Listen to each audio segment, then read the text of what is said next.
It is Thursday, July 24th. It is time to get in the weeds. I'm Jeremy Lambert. That is SP3. SP3, I like your shirt. I notice what it is. Yes. Did you watch the episode?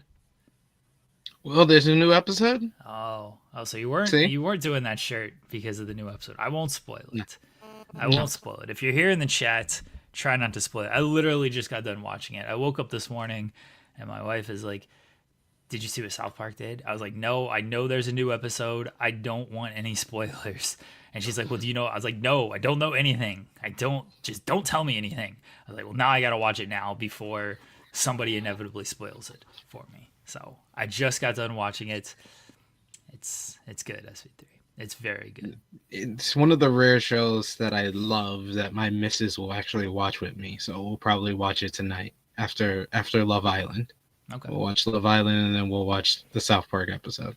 It's really good. It's really good. I'm excited. I know you'll like it. Yeah, I know you'll like it. I have a shirt. Is the Comedy Central?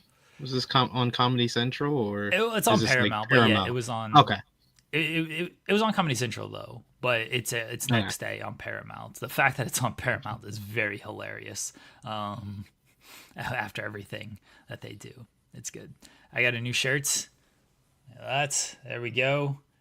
NBA champions. That's our pal Zach in OKC. He sent me this. This is from the parade. So official T-shirt from the parade. There we go. Zach's in the chat. Appreciate you, Zach. He sent me this. I got this on my desk here. Thunder bracelet. Got a lanyard. Got a noisemaker. Got a towel. Got balloons. A lot of cool stuff that Zach sent me. Wow. He gave you a Thunder gift box. Yeah, full Thunder gift package arrived yesterday. I appreciate you, Zach. I'm going to try to get to a game next year. I'm talking with him to try to make it down to OKC at some point, with all these kids. Who knows when I can escape for that long. But Zach saying shirts were for season ticket holders. So there you go. I was wondering, so I was talking with my wife and I mentioned to her that, like, oh yeah, he said he got the shirt from like the parade because they started at the arena with the parade. They went in the arena and then they went out into the town and then they ended up at like City Hall. I was like, yeah, I think the arena stuff was just for like season ticket holder people, and they had T-shirts on the chairs like they do for all the playoff games. You get the free T-shirts, and that's what I thought. So I'm glad that was more or less confirmed. Again, appreciate you, Zach. Thank you for sending this. The shirt fits great, and I'll be wearing it plenty. Probably go along with my hat as well. So appreciate you, Zach. How you doing, SP3? I'm doing well. I'm not doing as well as you. I feel like Zach should have sent me a shirt since it was my good vibes and my prediction that made it possible for the Oklahoma City Thunder to be right because of the in the weeds streak of us always getting the NBA champions right. Like one of us had to predict them to win the championship for it to become possible. We're four years now. Yeah. We have gone as long as someone's in college right now. Someone graduated from college, and throughout their college years, we have always been right about the NBA champions. That is fair. I mean, I don't know if you deserve like a shirt for that. I do. I think I do. Right. I think I do. I think I deserve. I stayed pat. Sometimes, you'll make a prediction at the beginning of the year that you're not too sure about it. Like me with the Lakers the last 2 years before this year. Like I always predict, oh yeah, the Lakers are gonna win, and then midway I'm like, I don't feel so confident about that prediction anymore. I stayed pat on my prediction, but. It's Thursday. Y'all know what that means. We're going to talk some AEW Dynamite as they continue their residency in Chicago.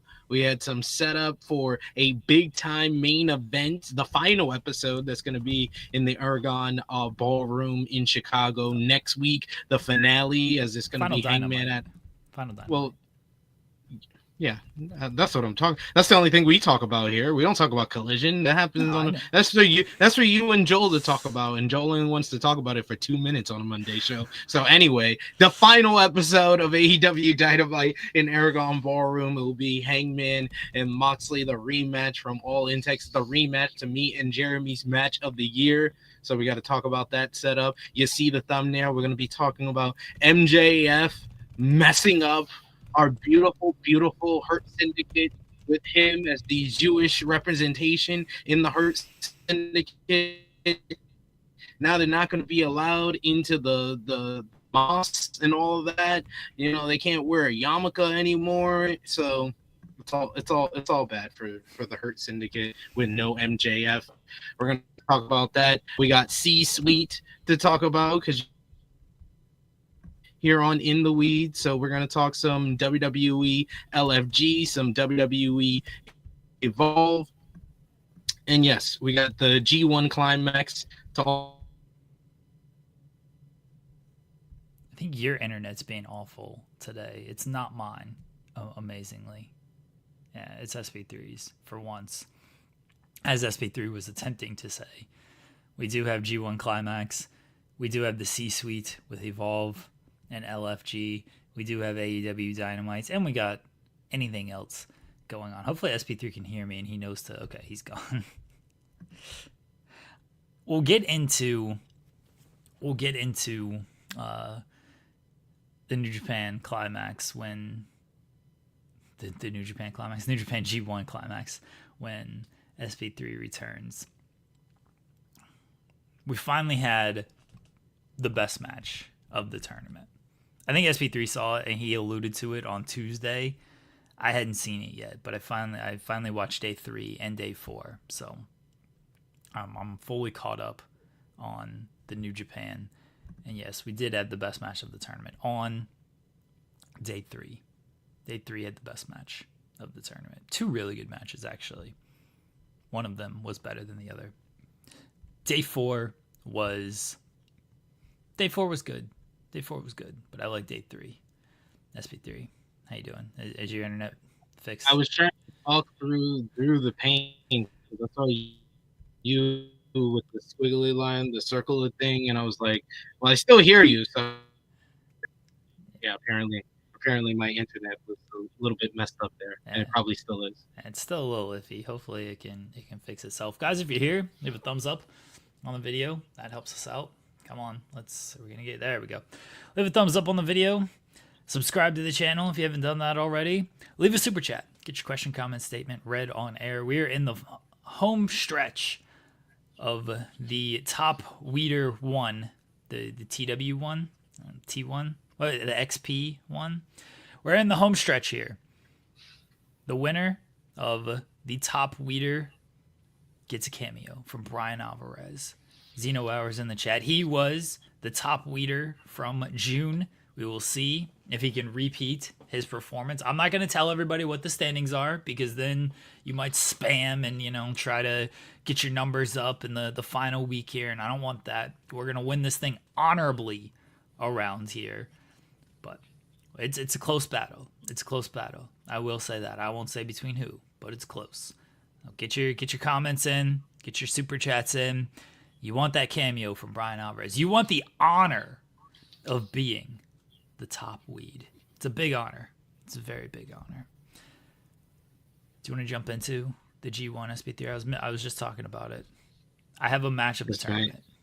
Is my internet better now? For now. I'm trying to look at myself on a second screen here, and I'm not moving. So. Oh, you're fine from my end. Okay, so if I'm good on your end, that's all I can act for at this point. Yeah. Yes, I did turn it on my second screen, and I heard you. What? Kate over here. It tells you in the chat who is leading, but we love the commitment. Yeah, it tells you for the day, Kate. Doesn't tell you who's leading for the month. I have those tallies. You don't get a prize for being the top commenter of the day. You get a prize for being the top commenter of the entire month. Knock it off. You think this audience is going to go back and tally everything up for every episode this month? I mean, if they do, they could figure out who is leading. But come on now. They watch this show. They ain't doing all that. Let me reset my internet real quick while you continue this rant on Kate. I don't want to stand by and allow this because Kate is the homie. I won't sit here and just allow you to do that in my face. So go ahead, Jeremy. Yeah, instead of defending her, you're just running. That's how it is. You're just gonna run from her defense. Kate's only here because of me. She knows that. Everyone knows that. If you don't know that, I will remind you again and again and again that Kate is only here because of me. She wouldn't have this SmackDown post show. She wouldn't have her own channel that she works hard at and does a lot of very good things with. She wouldn't have all the other post shows that she does. Would have never teamed up with Alex. It's all because of me. That's the only reason she's here. Are you working now? Maybe. I don't know. I don't know You tell either. me.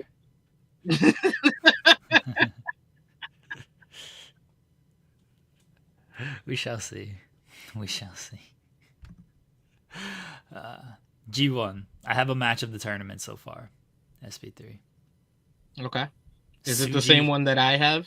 Is it Tsuji and Yamura? Because that's my match. Absolutely. Okay. I literally was shuffling around because I have to prepare for Saturday when I have my matches of the week, and I was like, yeah, Tsuji and Uemura.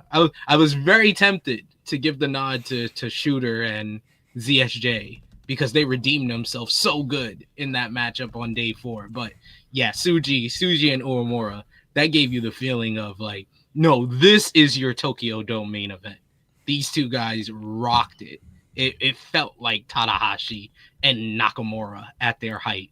Two guys from the same class just going at it and feeling like they are main event stars. Yeah, this is my match of the tournament. And I will give credit to Shota and Zack Sabre Jr. If they put this match in the Tokyo Dome, we would have been okay. It would have been okay if this match was in the Tokyo Dome. Because it was half the time of the Tokyo Dome. Exactly. Exactly. That's why this match was so much better than the Tokyo Dome match. Because, yeah, if you doubled this match, this would have sucked as well. But cutting it in half, that was a good match. That was a good match. I thought they had a good match to close night 4. We're picking up a little bit with the G1. But yeah, Tsuji and Yamura, my match of the tournament so far. And I thought my 4 Finley, you mentioned it on the Tuesday show, Finley and Taichi. Taichi, he's on a run. He's on a run right now. But that was a great match. Obviously Sonata and Evil was the best match ever. But you know, I can't.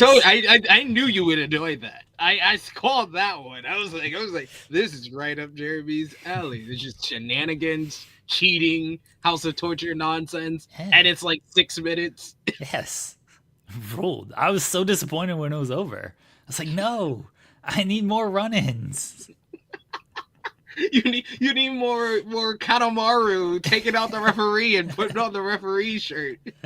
At least Kanemaru made me be like, oh, okay. Because the one part I was worried about this matchup, I was like, does Sonata have any friends in the House of Torture? These are all House of Torture people that's in his own stable cheating against him. I was like, does he have any friends? So when Kanemaru came out and he was actually in favor of Sonata, I was like, oh, thank God. That makes sense. But good day 3 and 4 for the tournament. Yeah. You know, we'll see what happens. Takeshita and Okan. That was the best Okan match I've seen. Takeshita just doesn't know how to have a not great match, it seems, in this tournament. He could be facing Gabe Kidd with one knee. He could be facing ELP, who can be kind of off and on in the tournament depending on who he's against, but he had a great matchup with him. And then the Okan, that was like the best I've seen of Okan, especially that final stretch where it was like world-class forearm, big punch right to the ribs.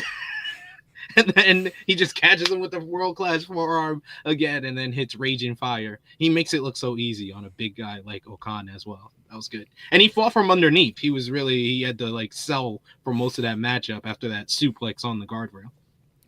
I mean, we talked about Okeshita.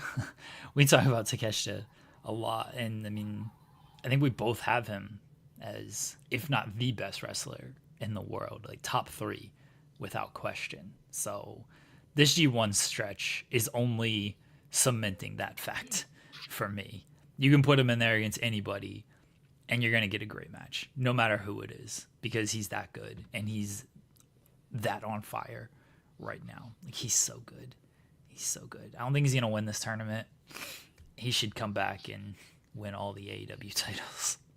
Yo, like, he's my pick. I need him to come back and win this unified title. He, like, the perfect story to tell is Takeshita getting jealous of Okada being the crown jewel of the Okada and Fletcher being the crown jewel and having championships when he comes back from the G1, and him getting upset enough to challenge Okada or be in the finals of the C2 against Okada at the end of the year and beat him for the unified title. So, good day 3 and 4 for the New Japan G1 Climax. Hopefully, Gabe Kidd. We mentioned him. We mentioned him on Tuesday's show, and then we found out Tuesday night that he would once again be out for this most recent match, and we'll see. We'll see when it comes to day 5 if he's going to end up participating or not. I assume they'll make that announcement tonight as well. So it's heartbreaking though, because if he misses out day 5 as well, he's missed his freaking or day 6. Done. No, Saturday he's supposed to wrestle, because he's basically done 1 and 2. He missed like the next 3 matches that would have been fantastic for him, because he missed the Zack matchup. Him and Shingo always have bangers together.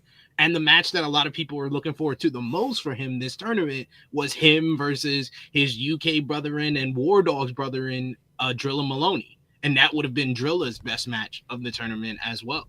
So it really sucks, this injury happening when it did. So I'm hoping for the best, but I'm kind of at this point expecting the worst, and it looks like he might be out for the tournament. I mean, if he can't go for the next day, do they just go with a replacement at that point? Because if they keep doing these forfeit losses, that's going to be tough to, like, I imagine the replacement's not going to win as much as Gabe Kidd was going to win, because we thought he was going to be top 3. But if you start doing these replacement matches or these forfeit matches, then you're really kind of, this is on Gato to figure out the math here, but you're really kind of just muddying up the tournament and the standings with things, because now everybody who faces Gabe gets a win. So now you've got to book around all of that. It's like, oh, here's 2 points for this person that I was not planning to give 2 points to. And now you've got to switch other outcomes possibly, because somebody might have more than you thought they were going to end up with. Well, based on the past, the last time that I remember someone getting a significant injury that took them out of the tournament, it had to be Naito just a couple of years back, I think during one of the pandemic G1s, and he got injured early in the tournament as well, and they didn't replace him. They just gave everybody forfeit wins. It doesn't seem like it's in New Japan's custom to send in a replacement. And they have a couple of guys in the heavyweight division that are part of this year's tournament that can fill in for him, like Hartley Jackson of TMDK. I know there's guys over in Noah that were thought about to be in this year's G1, like Kaito Kiyomiya, who isn't really kind of in the top mix in Noah right now, so he could join up. But it seems like that's in their nature of just saying everybody's going to get a forfeit win. Yeah, I guess we'll continue to see, because I know Gabe, he mentioned that he wants to return when he can return. I don't know if he's going to be able to return. So we'll see what they do moving forward with Gabe Kidd, and hopefully he can come back and at least wrestle at the tail end of this match. Or the tail end of this tournament, not this match. Tail end of this tournament. Yeah. We'll see with Gabe Kidd. All right, we can jump. I do find it interesting that Zach has not won a match yet. Really, he only has the forfeit win. Yeah. He'll Gato likes to do that with some of the top people. Is get them off to a slow start, and then they get hot at the end, and it's like, oh, all of a sudden this person is now in the final 2, final 3. And it's like, oh, then you lose like your first 3 matches. Yeah, it's a tradition. It's got me worried about my pick. Is that we're through 3 nights and he's 2-1, Yota Tsuji. I was really hoping. I was like, I want the Uemura to win that matchup because I was like, it's always a good sign if your guy is through the first 3 wins, first 3 matches is 0-3 or 1-2. You're like, now I'm confident he's going to win the tournament because that's how Gato booked. Him being 2-1 has got me worried. But that matchup, man, I couldn't complain about it because they hit all the notes that they needed to. They focused on the arm injury from last year. And most of all, they just went out there and just beat the crap out of each other. Did you see Uemura's chest at the end of that matchup? It was like black and blue. It was the color of his tights.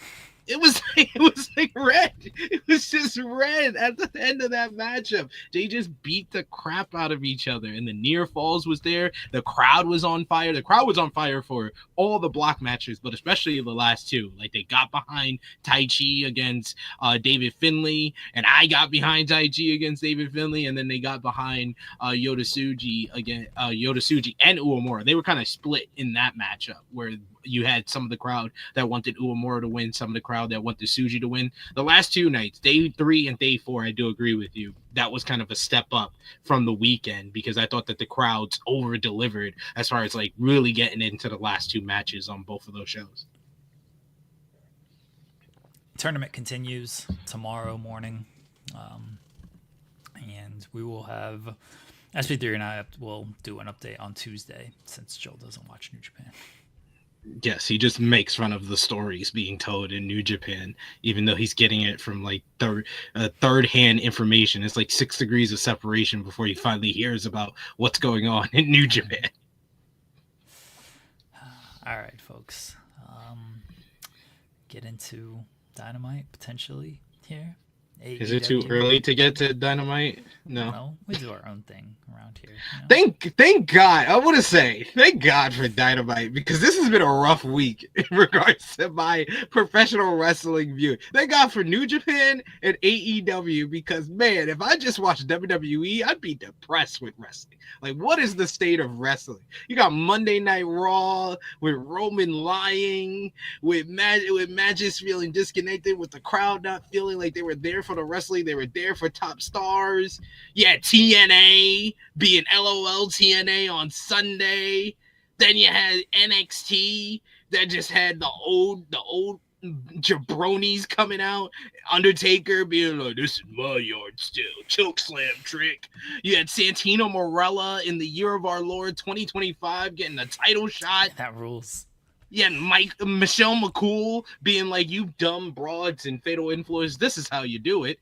And then you had Bully Ray being like, I'm just going to stick myself into this no quarter catch crew segment. Oh my God. I was like, I watch NXT to see the future of this company. Why do I feel like I'm watching something from the 2000s? When I'm watching this crap, it was so bad.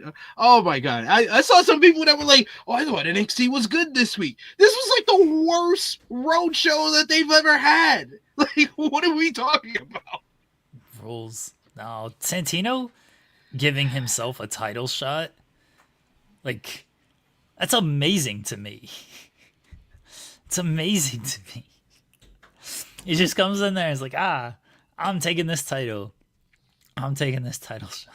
That rules. How can you hate this? SP3. I want the LFG invasion to be Anthony Luke. I want to see Anthony Luke. I want to see P Nasty on the show. I want to see Danny Seletsky. I want to see Serena Linton. I want to see the West Coast Gangster. Sexy BJ Ray. I want to see BJ on the show. I don't want to see Bully Ray telling No Quarter Catch crew how to fix their issues. I don't want to see Michelle McCool telling Fatal Influence you got to be more like Lay Cool. I don't want to see any of this crap. It sucked. That show sucked. And the fact that Zeno Hour liked it proves it sucked. That's why Brian Alvarez ripped him apart and that episode of NXT apart, probably. I love that Santino walks in and is like, I'm taking this title. I get a title shot. I love that Undertaker comes in and is like, you're the future, but I'm still a legend, and I'm just going to choke slam you and lay you out. Oh It's my amazing. God, it sucked. It's amazing. Sucked so bad. Trick Williams cut a great promo on Monday Night Raw. He was great in that segment on NXT. He was great in that segment on NXT, and then he just gets sunned because, oh, that's how you give a rub. That's how the dead man gives a rub. Yeah, because that rub works so well for Braun Breaker. Yeah, Braun Breaker's in a great spot right now on the main roster. Do they ever bring up the fact that he got chokeslammed by The Undertaker? No, because that did nothing for him. Carmelo Hayes, who got his hand raised by The Undertaker. Do they bring that up? No, because that did nothing for him. Oh, my God. We need more of these legends just coming out here and beating off these NXT dorks to get them over more. Shawn Michaels just line everybody up and super kick them. Like, look how over our roster is because Shawn Michaels has super kicked them all. And Zeno Hour, just because you're the top leader don't mean you have to lie. I know for a fact Brian Alvarez did not like Tuesday's episode. There's literally clips. There's literally YouTube shorts of him ripping apart the Undertaker segment. So stop it. Don't lie. Don't lie to the people. Oh, no. Oh, Alvarez did hate the Taker segment. That's just one segment. That's just one segment. He could have loved everything else. What was there to love on this show? The culling? Monica Monroe? Booker T botching the opening segment? Blake Monroe has a cool entrance. Will I remember that matchup that she had? No. Booker T was Oba, Inamura, and Briggs. Fine main event that I won't remember in 2 weeks. Booker T was in a different world during that. It ruled. Absolutely ruled. I can't believe you didn't love NXT SP3. Was there not enough Evolve talent on the show for you? It needed to be more Evolve. More Evolve and LFG. And TNA. Stuff. No, they need less of that stuff on the show. They need to get it together with their own roster. They really need less of that stuff. I don't want to see all these Evolve talents and LFG talents and TNA talents. Rally for TNA, everybody. Rally for TNA. How'd that TNA invasion go on the show? Did that go well? Yeah, it ruled that everyone thought, oh, we're going to get a big TNA. They're going to be so upset that JC Jane and Trick Williams have their titles. This is going to be great. TNA invasion. And it was just Santino not even mentioning that and just giving himself a title shot.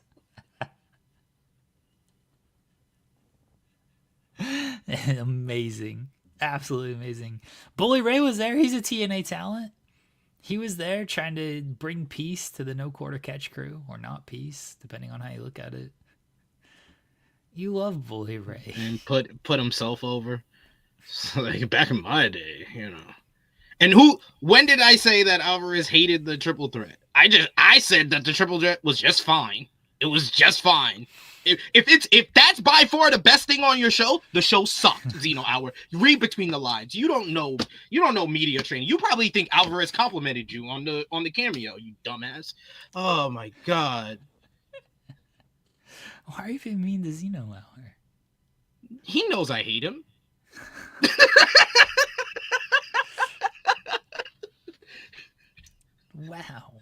Wow. Just burying Zeno Hour. He's the top weed. He should get used to being buried because that's all Alvarez gonna do again. The top weed. Wow. All right. AEW Dynamite. Back in Chicago. Still in Chicago. Never leaving Chicago. we'll talk about the thumbnail in a second. Let's start with the end of the show. Hangman Page, Jon Moxley. Hangman Page opened the show and was confronted by MJF, and he called out the Death Riders for hanging Colt Cabana, and he said he was going to beat the shit out of Wheeler Yuta, and then he beat the shit out of Wheeler Yuta. I was so shocked. I saw people on my timeline being like, "Oh man, I'm not watching Dynamite because they got Wheeler Yuta versus Hangman Page." And I know most of those people who wrote that on their timeline or tweeted that out were thinking, "Oh, they're gonna make Hangman go 50-50 with Wheeler Yuta," and then he just went out there and just beat this dork. It was awesome. Yeah. Good. Finally. This is what they need to do. Do these squash matches. No knock on Wheeler Yuta, but he loses all the time. Like, Wheeler Yuta ain't a part of a grand scheme of things. No. He's there to take losses. I know at one point people thought, like, oh, Yuta might turn and lead the Death Riders and he's going to be elevated out of all. No, he's a dude. He's fine. I don't have a knock on Yuta. He's a very good wrestler. But we know where he's at in the pecking order of things. When he's facing the world champion, he should get his ass kicked. And he got his ass kicked. Good. Great. Loved it. Now, I love this match because it's exactly what it needed to be. I would have hated it. I don't know about hated it, but I would have not liked it as much if it was a 50-50 nonsense. I loved that it was effectively a squash. And then he's choking Yuta, and he's like, they're not going to come to save you. They don't care about you. Later on in the show, Moxie's like, by the end of the night, Hangman, we're going to find out who you really are. And then the Death Riders are beating up Mark Brisco at the end of the show. Here comes Hangman, comes right down to the ring, gets in Moxley's face, and he says, you said I was scared of you in the Texas Death Match. You said I didn't want that, but you didn't believe that. You were lying to yourself. Now you say that I can't wake up every day and be the champion. I think you actually do believe that. So I'm going to prove to you that you're wrong. Next week, one-on-one, Hangman Moxley. Everyone is banned from ringside but the referee. So we're going to get Hangman and Moxley one more time. And I guess this will be the blow-off. We'll see. What'd you make of them setting up this rematch 2 weeks after a Texas Death Match? I mean, I know there's going to be people who don't like it. I did. I like the execution. I like the fact that we've gone 2 weeks into this Hangman second run and he's bookend both shows.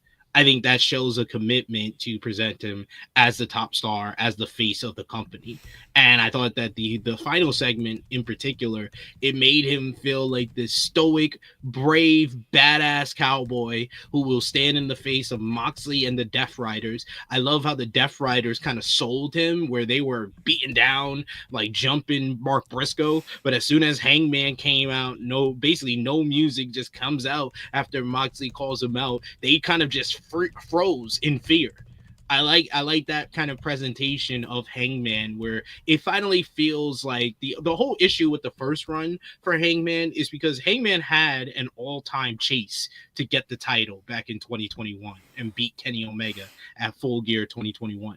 The issue is when he won the title, they decided to not make him the number one guy, the face of the company, the top star of the company. They had Bryan Danielson, so they feuded him with Bryan Danielson. They got the 16-minute time limit draw, and then eventually he beats Danielson 2 months into his reign to kind of beat him.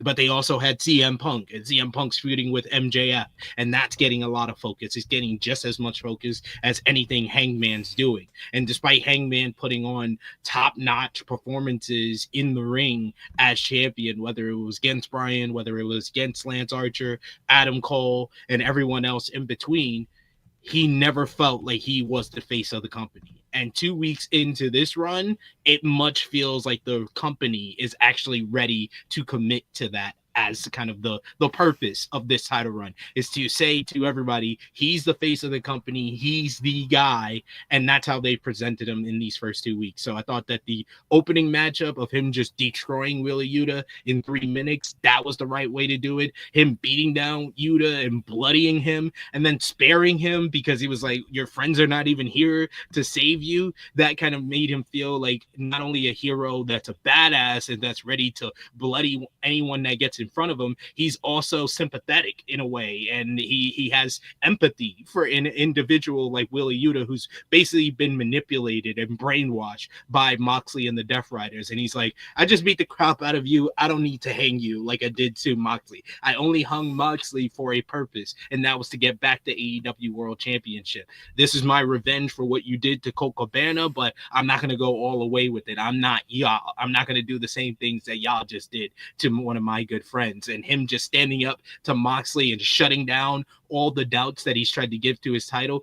This is how you present your top babyface. He feels like someone that the fans can get behind, and he feels like the person who's going to lead the charge to finish the Death Riders as well. And he's going to do it alongside the person that seems like it's the black cloud of the Death Riders, the way they presented him the last 2 weeks, Darby Allin. I think that this world title matchup will close the book on Moxley deserving any type of rematch for the title and being in contendership for the title again. But I think it's also going to be used as a tool to set up Blood and Guts, which I think will be the end of the Death Riders altogether. What if Jon Moxley gets the title back? I don't think it's going to happen. And I think that would be as big of a fumble as Tony Khan thinking that he could get Moxley to walk out of Globe Life Field with the title. Just switching the title back, that defeats the purpose, and that defeats all the great work that they've done with Hangman over the last 2 weeks and what they did on the lead up to All In Texas, as well as what they did at All In Texas. But what if he gets it back? Because everyone's banned from ringside. Right, except the referee, right? Only the referee can be there. The referee gets knocked out. Buckshot lariat. Moxley ducks. Referee gets hit, right? And here we come. Hangman's like, what's going on? Nobody comes out. We don't get a bunch of run-ins. Mm-hmm. Gabe Kidd doesn't come out. Mm-hmm. We don't get the spike or anything. Hangman seems like he's got the match won. He's pinning Jon Moxley. Here comes a new referee. And he's counting 1, 2, and he flips off Hangman Page. And you know who the referee is, don't you, SP3? I knew when you started this. I knew when you started this whole diatribe. I was like, oh, God, here he comes again. Chicago's favorite son, back to Jack. Jack Perry as the referee, ejaculating all over Hangman Page. And he hits Hangman with, not the snare trap, because that's his submission finish. He hits him with his new finish, the go to sleep. And Jon Moxley pins. No, it's the glass jaw knee strike. The glass jaw knee strike. There you go. And he pins Hangman Page, and Jack Perry counts the pinfall. Jon Moxley is the new AEW World Champion, thanks to referee Jack Perry. Back to Jack, everybody. That's the tagline. It's literally him just redoing Punk's referee spot from Scotland. Yeah. I'm mad you said it and you didn't even realize. You had to look up and like, oh yeah, that was. I don't remember what CM Punk does.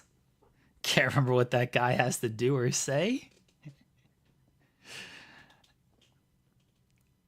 That's how we're booking this. Jon Moxley gets the title back. Jack Perry, the good kid, Jack Perry, wins it all.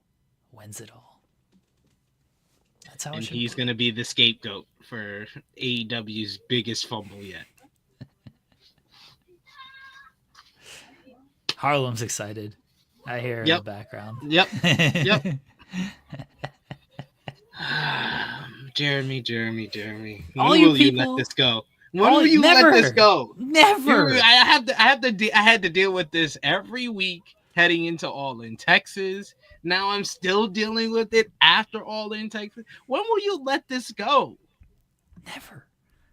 What do you mean, when will I let this go? Until it happens, it's not going to be let go. Until Jack Perry shows up. That's when you'll let it go? Oh, okay. And then I will be mad that he's not the world champion. So... You don't want Jack Perry to be the world champion. Sure, I think you actually like AEW, so I don't think you want Jack Perry to be the world champion. I don't like any wrestling. I dislike all of it. So you want all of it to suck? I want all of it to entertain me and to pop me. Care about the rest of you people? You don't care if it's bad. If it's bad to you, it's great to me. TNA's my favorite company right now because they keep doing the dumbest shit possible. It rules. Oh, cool. You had another 5-star match. Oh, this is a really good storyline. Oh, you gave the fans what they wanted with a great payoff. It's boring. It's boring to have coherent storyline. Yeah. Coherent storylines, good payoffs, and great matches. He's like, none of that. I don't like any of that. Shit's boring as hell. Jack Perry winning the title would be hilarious. That's what I wanted. Trick Williams as the TNA champion, absolutely hilarious. The Undertaker taking out the TNA champion is absolutely hilarious. I want the funniest thing possible. You want actively bad wrestling. That's why we have a show called Worst of the Weeds. Yeah. You like that type of stuff. You're probably still thinking about Jenna versus Charmel. She threw slaps like that, SP3. like she had dinosaur arms. She beat her with the eat the pussy pin. We've never seen that move again. It's so powerful. We never should. We never should have saw it in the first place. Oh my god. That match is great. My favorite match of all time, everyone knows this, is the Doomsday Cage match. The Alliance to End Hulkamania against Hogan and Savage. It's an absurdly stupid match. I know. I saw it when we were doing True Rewind. Unabashedly, my favorite match of all time. It rules. Really it rules. Yeah. Oh, cool. Hangman Page and Jon Moxley had like one of the greatest matches ever. Nibby. Who cares? He's like, I want Jack Perry. That's what I care about. You know what would have made that match great? If Hangman Page hit Gabe Kidd with the buckshot lariat and the referee counted it out, then that he was down, and then he turned him over and it was Gabe Kidd, and then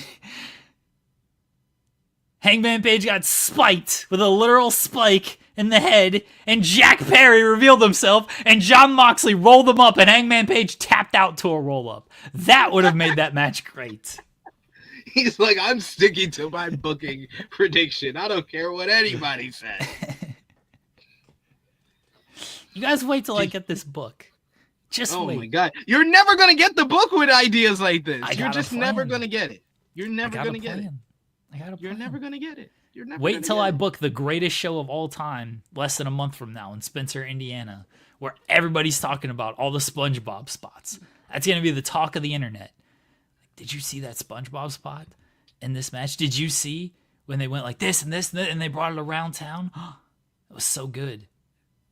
Did you see when he was like, oh, brother, this guy stinks? Did you see when they were throwing tomatoes at him for trying to tell his jokes and playing his clarinet? And then another guy just swept up the ring and they were giving him a standing ovation? That was amazing. That was real good babyface and heel dynamic right there. They're going to be praising all the SpongeBob spots. And then they're gonna be like, who did that? And Cole's gonna be like, is this fucking guy over here? Cole's not gonna give me any credit. He's not gonna be happy with me. It was the guy in the SpongeBob shirt. I gotta wear my SpongeBob shirt to the SpongeBob show. This guy in the SpongeBob shirt. And then they'd be like, you know what? Why don't you book our entire show? If you do spots like that, you can book our entire show. I'm like, all right, then I'm gonna get my own show. And then I'm gonna get my own company. I got a plan. We're gonna do what we try to do every day, SP3. Try and take over the world. In this case, try and take over a wrestling promotion. You're on this ride with me, SP3. It's gonna be me and you.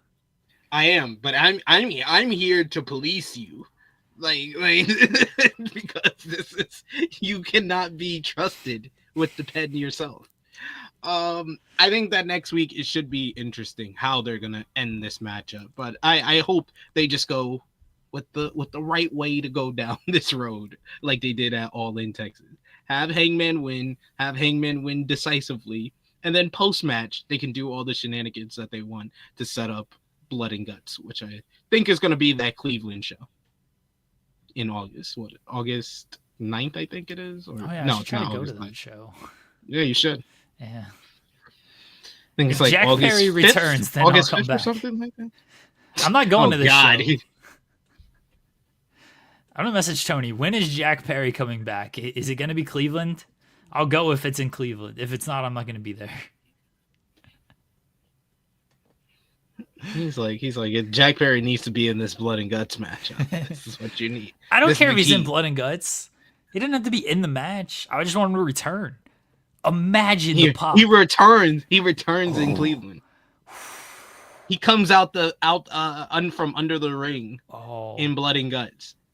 You're gonna be able to hear just me if that happens, because the rest of the crowd's gonna be silent, but you will hear me.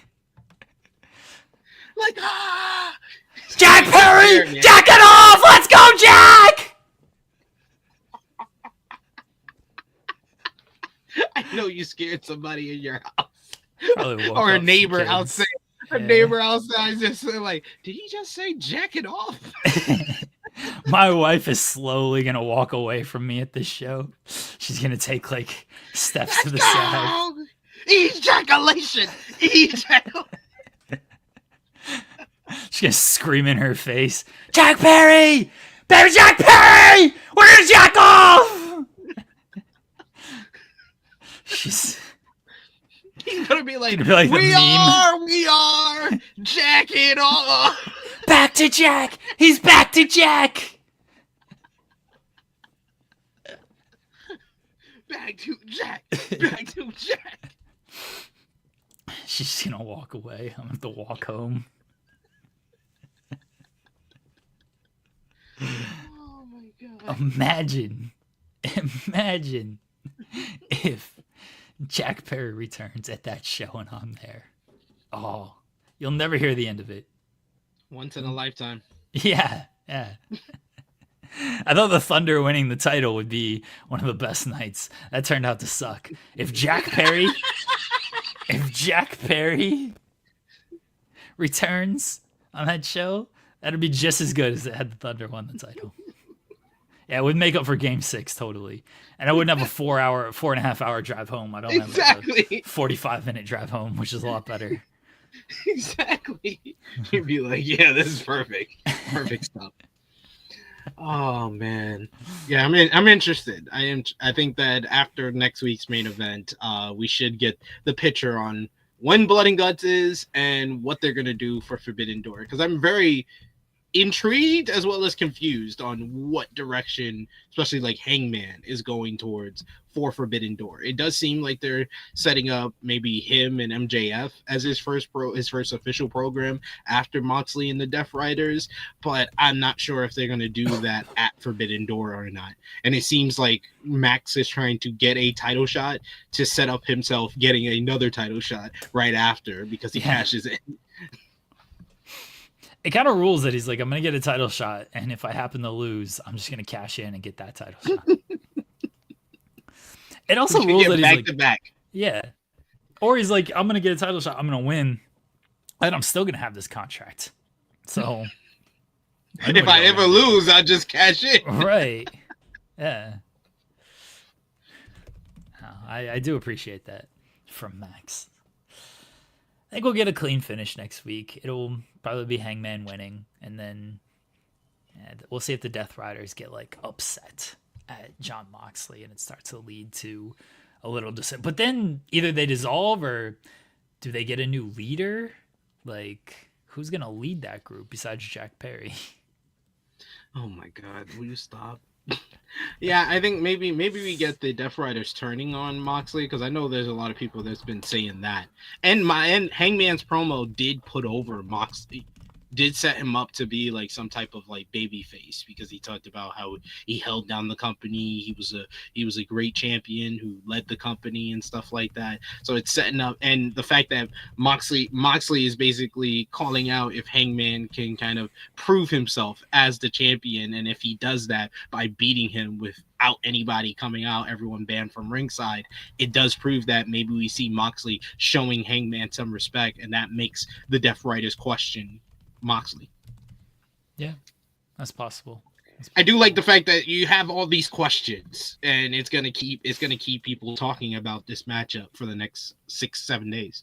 And the only answer is more Jack God! Well, every time I try to change the subject, he just brings it right back. You can't change the subject. You can't. I want to. We're talking about AEW. We are talking about AEW. I can always. What do you think of? What do you think about Darby Allin being a ghost for the Death Riders? A dark cloud for the Death. Every time he shows up, something bad happens to the Death Riders. How pissed is Darby that he like hasn't fallen off anything since so far? He's like, I just stood on a rafter, stood on the balcony. Then you had me walking through the crowd. I couldn't do anything. You just haven't me. You're really trying to make me into Sting. Like Sting didn't wrestle for a whole year. I haven't wrestled in like what? It's been 7 months. 7 months for Darby. This is the longest he hasn't wrestled. Of course, in that time he tried to he climbed Mount Everest and came down, so he's still putting his body at risk, but he's still like, hey, I kind of want to jump off something. Can I jump? Do you still have that bed of spikes that Moxley did a bump on? Can I get those? See, this is where they're failing with Darby Allin. He shouldn't be just like Sting, because Sting hung out in the rafters until he came down and he took out the NWO and stuff, and they're doing all right. Darby's in the stands and now he's closer to the crowd and everything. It should be like Darby like hits himself with a chair or just like falls, you know? He just like falls off something, but then he gets back up. And then the Death Rider's like, oh shit, Darby's here. He shouldn't just stand there. That's the problem with what they're doing with Darby. They're neutering Darby. They gotta have Darby like do some shit, but still like do some shit to himself because he doesn't care. He should throw himself down like a flight of stairs and then get back up. And be like, see, that doesn't mean anything. I'm good. He's gonna reenact what the Death Riders did to him, but he's gonna do it to himself. Yeah, he's just gonna fall down at the flight of stairs and then get up. See, he's like, you see, none of that can stop me anymore. He should fight like a shark since it was Shark Week. Yeah. I know you and Joel really wanted that to happen. I was pissed. It's Shark Week. Where were the sharks? It was on the graphics on the guardrail. That's lame. And they had Shark Boy there. The graphic that kept coming up in the corner. They've had Shark Boy the last 2 years to promote Shark Week, and they haven't done anything with him outside of, hey, do a social media thing. You telling me Ricochet couldn't like bully him backstage and get some like heel heat on there? You know what I mean? That's easy stuff right there. No, he's cool. He's too cool for that. With the GOA, they're reinvesting in their hood, like Paperboy on Atlanta. Okay, they're reinvesting their 200K into their new group and their quest for gold. See, the GOA should beat him up then. You know, they beat him up, and Ricochet is like, why are we dedicating a whole week to sharks? Sharks are dumb. Why don't I get a whole week? Ricochet week.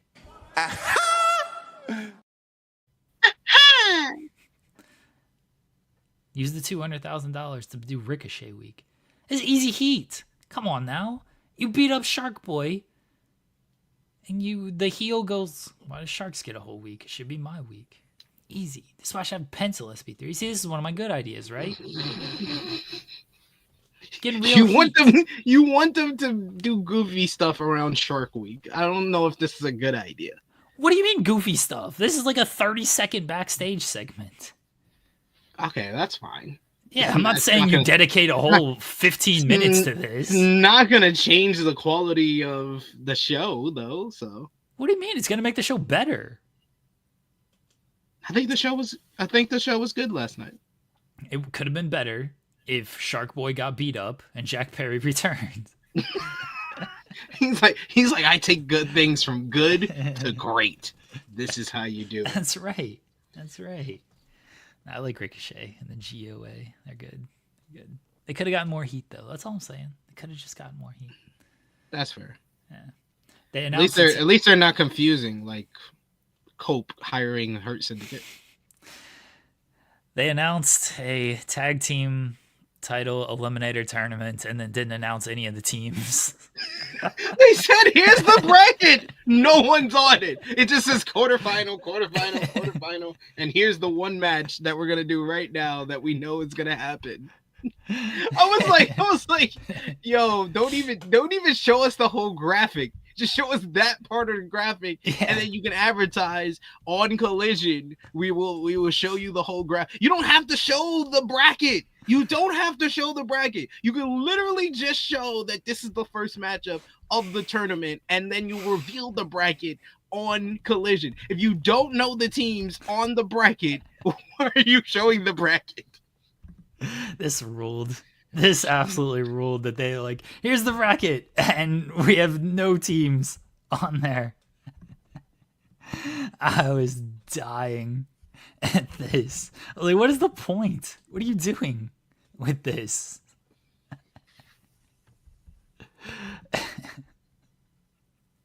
Who's going to win this tournament, SP3? FTR, since they're the only team that's in it? I think quarterfinal is going to win this bracket. Quarterfinal has a bunch of chances to win this bracket. So I'm going to go with quarterfinal for the win. They got 3 out of 4 chances to make it to the final. So quarterfinal is for the win. It was so hilarious. Oh my God. Who else is going to be in this thing? The Bucks? Are they going to be in it? I would say the Bucks, GOA, right. Learning Tree, okay, Crew, Top Flight. What? You're losing me. You just throw in teams. It's just throwing teams. You're losing me with Crew and Callis Family. All right, Callis Family I can get behind. Crew and Top Flight.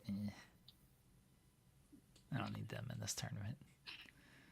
Oh, Uncaged. Uncaged? Maybe. Okay. All right. Do you think, like, I was going to say they got to have, like, a New Japan team, but everybody's in the G1. Yeah, who's going to be in the unless they get a New Japan team that's, like, juniors, like, maybe, like, they reunite Catch 2 or something like that, or they do TJP and Templario, who are the NJPW Strong Openweight Tag Team Champions. Maybe Masquerada Dorada and Mystico. Do we think they CMLL? Get a CMLL team? I was gonna say we're gonna get a CMLL team. Feels like they're telegraphing this FTR win though. Yeah, they definitely did telegraph it on last night's show. I like honestly the first match of the tournament was so good. I was like, why didn't y'all save this for like the finals? I don't know. Unless it's the Bucks that make it to the finals against FTR, which wouldn't make too much sense because they're both heels. But unless it's that, nothing's gonna top that matchup between FTR and Jet Speed. Oh, I forgot the Outrunners. The Outrunners are around too. But FTR and Jet Speed, that was one of the better tag team matches that we've had on Dynamite in weeks. Like, I think because they rely so often on the all-star trios and multi-man tag team matches, we tend to forget that AEW can put on great 2-on-2 tag team matches. And we got that over on Collision last month with FTR, or earlier this month with FTR versus the Outrunners. But this one was like, I was like, damn, I don't remember the last time they've had this good. I think the last time they had this good of a tag team matchup was Jet Speed versus the Young Bucks earlier this year. That was the last great tag team matchup that we had on Dynamite. But I thought that Jet Speed and FTR just worked so well together. You had the high flying, speedy hybrid team of Jet Speed versus a more old school, grounded tag team in FTR. They slowed things down when they were supposed to. They were hard hitting. The fast paced teamwork of Jet Speed, which just works so well with each other. I love that spot when they do Kevin Knight doing a springboard splash while Speedball does a springboard acai moonsault. Speedball was the MVP of this matchup. He just went crazy, especially that one sequence where he does his usual springboard moonsault, but he turned it into a sky twister to the outside and nearly went into the announce table because he went so high, and then he bounced off both guys' shoulders, and then he comes in, he's doing shooting star presses. He was just going so fast. He was so smooth. His precision was on point. I love this matchup. This matchup was awesome. It would have been better if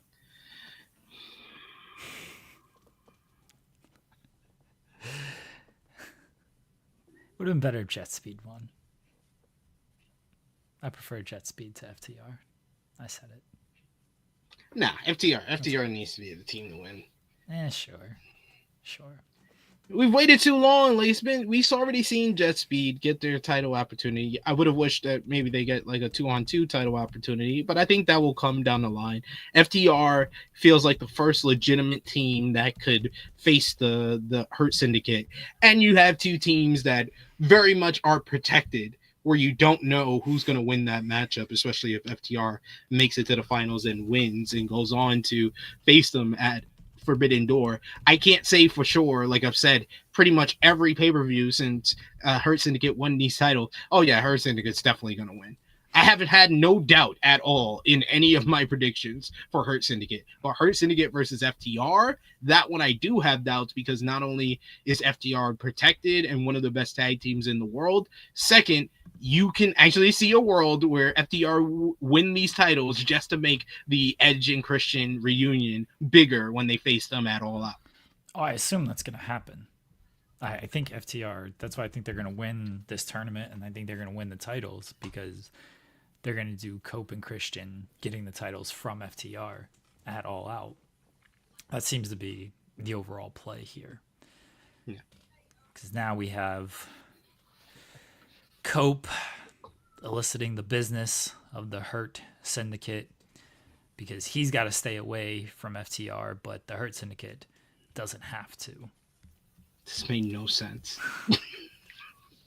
This made no sense at all.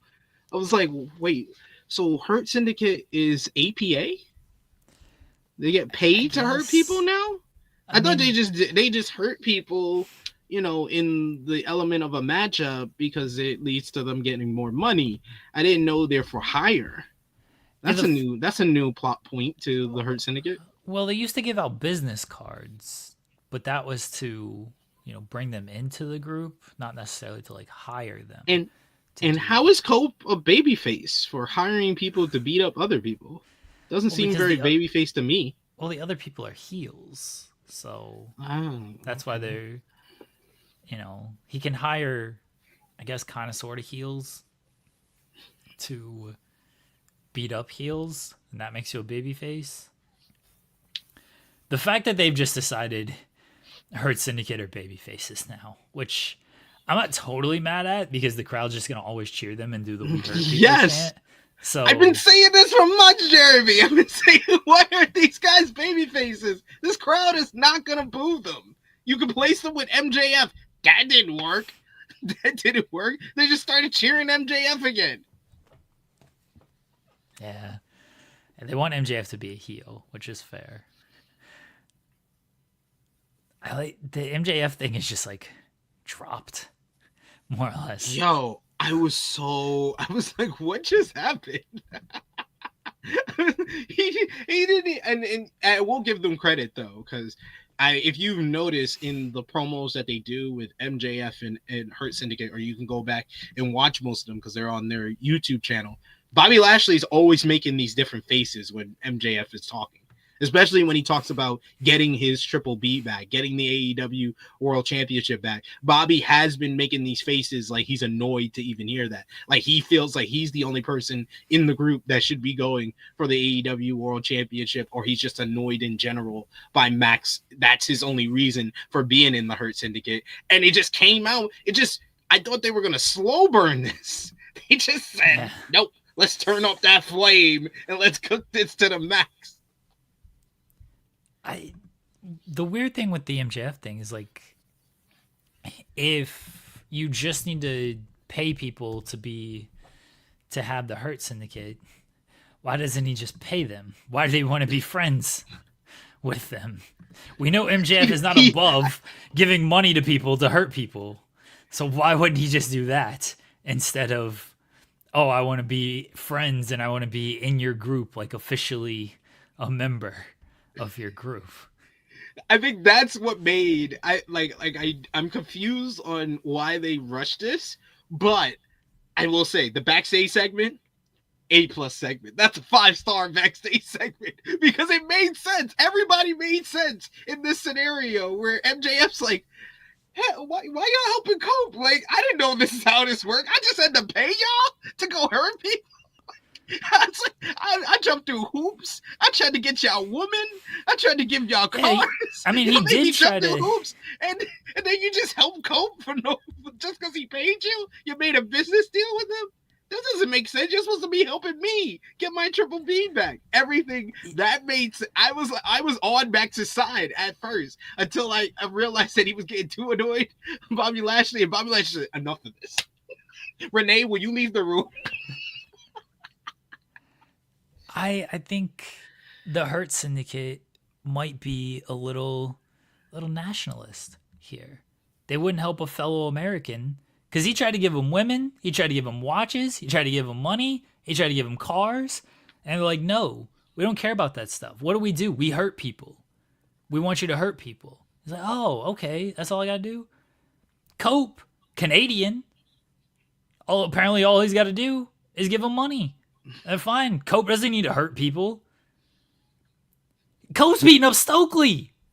Yo, Cope's picking on a weaker man. And they're like, he had a crutch. Cool. He had a crutch. I agree with Stokely. He belongs in prison. Yeah. I think the Hurt Syndicate have their integrity a little questioned here of who they take deals from, who they take bribes from, you know? They heard that promo by Ethan Page on NXT, and they were like, you know what? He's actually right. Canada, they got some good things going on over there. We need someone who got the Canadian money. And Cope hit them up and was like, I need someone to hurt FTR. It was like, here's our chance. It's fate. And they accepted the deal. They accepted the offer. But then they screwed over Max. But Max got annoying, and that made Lashley have to press him, yoke him up like he's... Every time he does that to Max, it's like the funniest thing ever to me. I'm sorry. I just find myself belly laughing because Max sells it so well. He's like, and then I love the fact that later in the night he's just talking crap. It's like, I don't need Bob to win the title. I was like, you wasn't talking all that mess right in his face though. You hushed up real quick when Bob yoked you up. Yeah. MJF's got a lot of issues right now. MJF got 99 problems. J1. He got Bobby Lashley in the Hurt Syndicate. He's got Mystico in CMLL. Now he's going for the light heavyweight championship over in CMLL. So that'll probably lead to a matchup with Mystico at the 91st anniversary. He's got Hangman Adam Page and the contract to cash in or invoke his contract to get a title shot. But at the same time, he's trying to convince Hangman to just give him a title shot so then he can have 2 opportunities.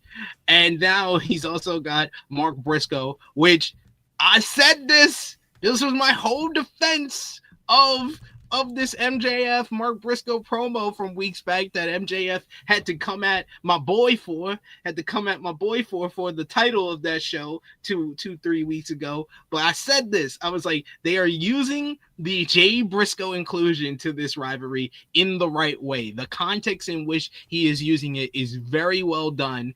And what I said this feud was going to do, it's going to elevate Mark Briscoe. And the whole verbiage that Max is using, you can tell that is the purpose of this whole rivalry. It is to elevate Mark Briscoe to another level and to make him be viewed as a main event star. I've said it multiple times on True Hill Heat. He's 1997 Mick Foley, and we're trying to push him into 1998, 1999 Mick Foley, where we're gonna cut out all the jokes and the buddy comedy, and we need to make him serious. We need to make him an embodiment of Jay Briscoe. That's why I did not like Jay too much in that promo last night. I mean, Mark in that promo last night, because he was very much like, he started off the promo being like, just like your kosher pickle, I'm gonna keep this short and sweet. And I'm like, nah, you can't start off your promo like that after the promo last week, where you said you're going to be invoking the spirit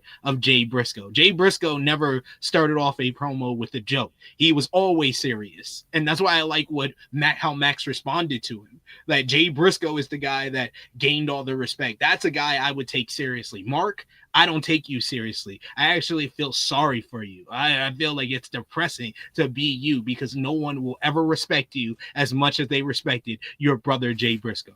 This is the right way to use a fallen family member to elevate and make a feud feel more important, feel more personal. I really enjoyed the promo work of Max in the promo last night. I didn't mind this promo from MJF in using Jay. Like I said the other week, I didn't mind bringing up Jay in the promo. I just didn't love the line of, "You should have been dead instead of him." That's the line where I'm like, all right, is that necessary to put in there? According to MJF, yes, it was necessary. Because Mark was expecting the knife to go in here, and he said, "No, I'm going to put the knife on your side. I'm going to stick it in this way. You think it's going this way? No, I'm going to catch you by surprise, and I'm going to say it over there." Kate made the analogy better than me. I was like, yeah, that's exactly what he did. Mark expected the insult or the dig on Jay to be like putting down Jay. But no, I respect Jay Briscoe. I don't respect you. And I think it's an embarrassment that you went from one of the greatest tag team wrestlers in one of the greatest tag teams of all time to what you are today. You're a joke. You're a guy that can't win the big one. And I like that context of the rivalry that they have created. Like the kosher pickle stuff, we've moved on from that. I wish that Mark would not bring that up again. We need this to be more serious, and this is the way that we're going to elevate Mark Briscoe. And I thought that they used the main event matchup as well, because I was very confused on why this was the main event and why they didn't announce it until after the first matchup of Mark Briscoe versus Claudio Castagnoli. On paper, great matchup. Two guys that I usually enjoy. Haven't really enjoyed Claudio too much with the Death Riders, but I think that they used it well to try to further the story of Mark Briscoe is actually turning his career around, and now he's winning big matches like in the main event of Dynamite. It's against somebody that loses to most of the top people, but you're basically saying Mark is one of the top people. He's a guy that's above Claudio, which is more than I could say a month or 2 months ago about Mark Briscoe.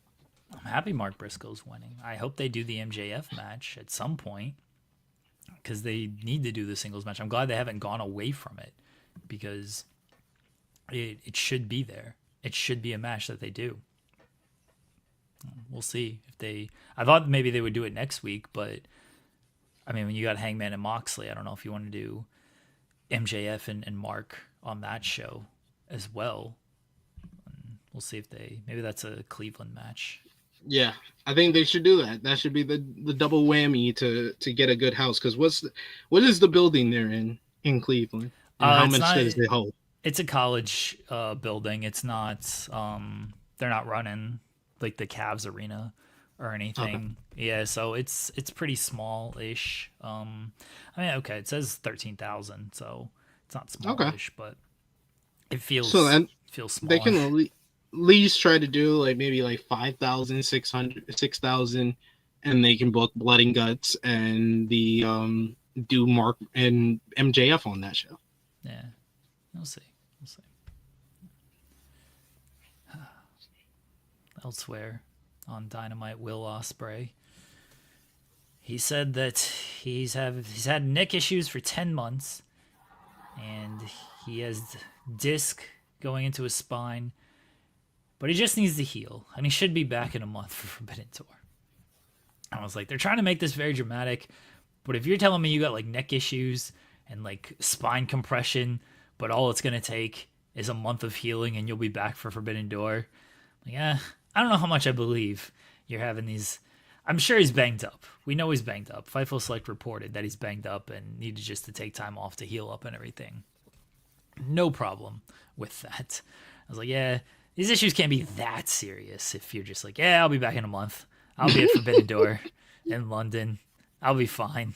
Not when like we've seen other people with neck and spine issues and they got to be out for like, months on end. Yeah.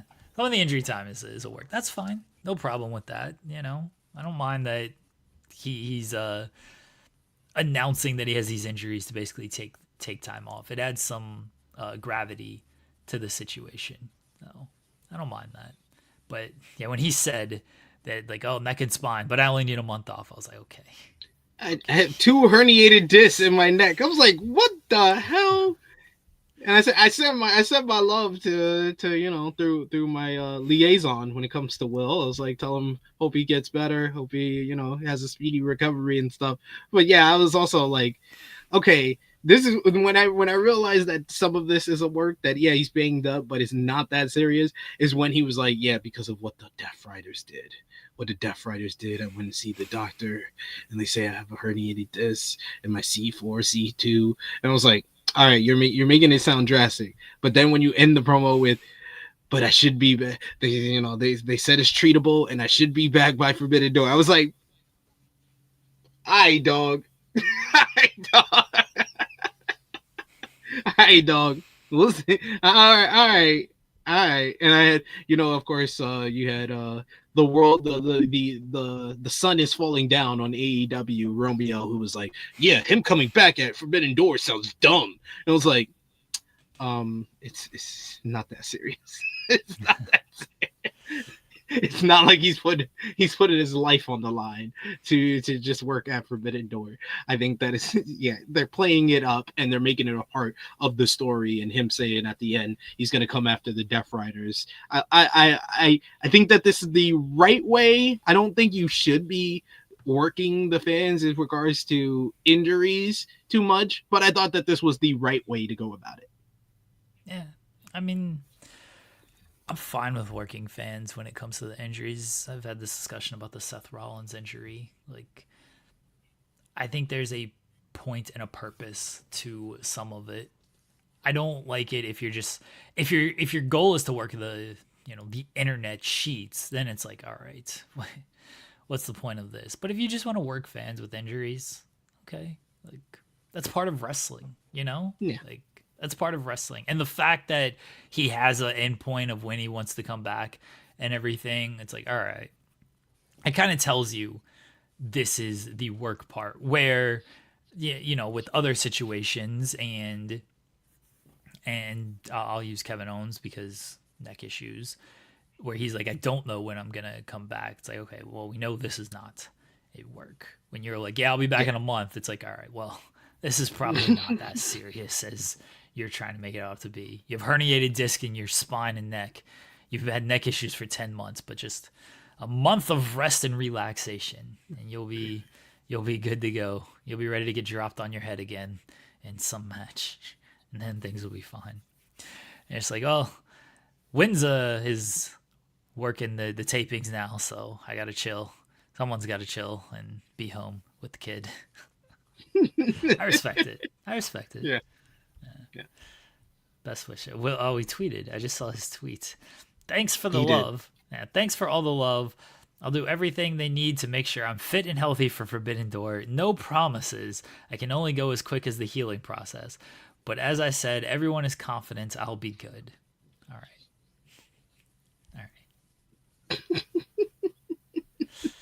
He's like, all right, dog.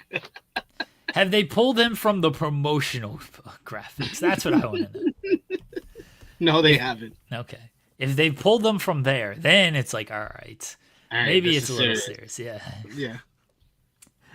I was cackling though when he's like, I've had neck issues for 10 months, herniated disc and neck and spine. I was like, oh shit. Like maybe this is serious. Maybe he is gonna miss Forbidden Door. I'll be back for Forbidden Door in a month. Like, oh, okay.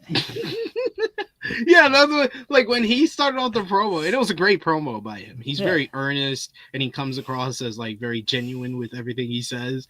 It was a really great promo. And I saw somebody in the chat be like, oh, he should have just sent a video. No, I like the fact that he came out here and that he basically is making a promise that he's going to be there at Forbidden Door. It's the only build outside of the tournament with no bracket that we got for Forbidden Door. So I appreciate that we know one thing to look forward to for Forbidden Door is the return of Will Ospreay. I thought he came off very, very well here, and you could see the connection that he has with the fans, and it was a nice moment for him and Swerve on the stage, kind of posing with the crowd and getting the crowd behind them, and you saw how much the crowd cares about him and loves him. So that was good right there. My only question is, if he is coming back at Forbidden Door, what is he going to do at Forbidden Door? I know there's a lot of people that have booked like him versus Zack Sabre Jr. for the IWGP World Heavyweight Championship. He has unfinished business with the Death Riders. Maybe he just comes back for like a multi-man tag at Forbidden Door. What do you think?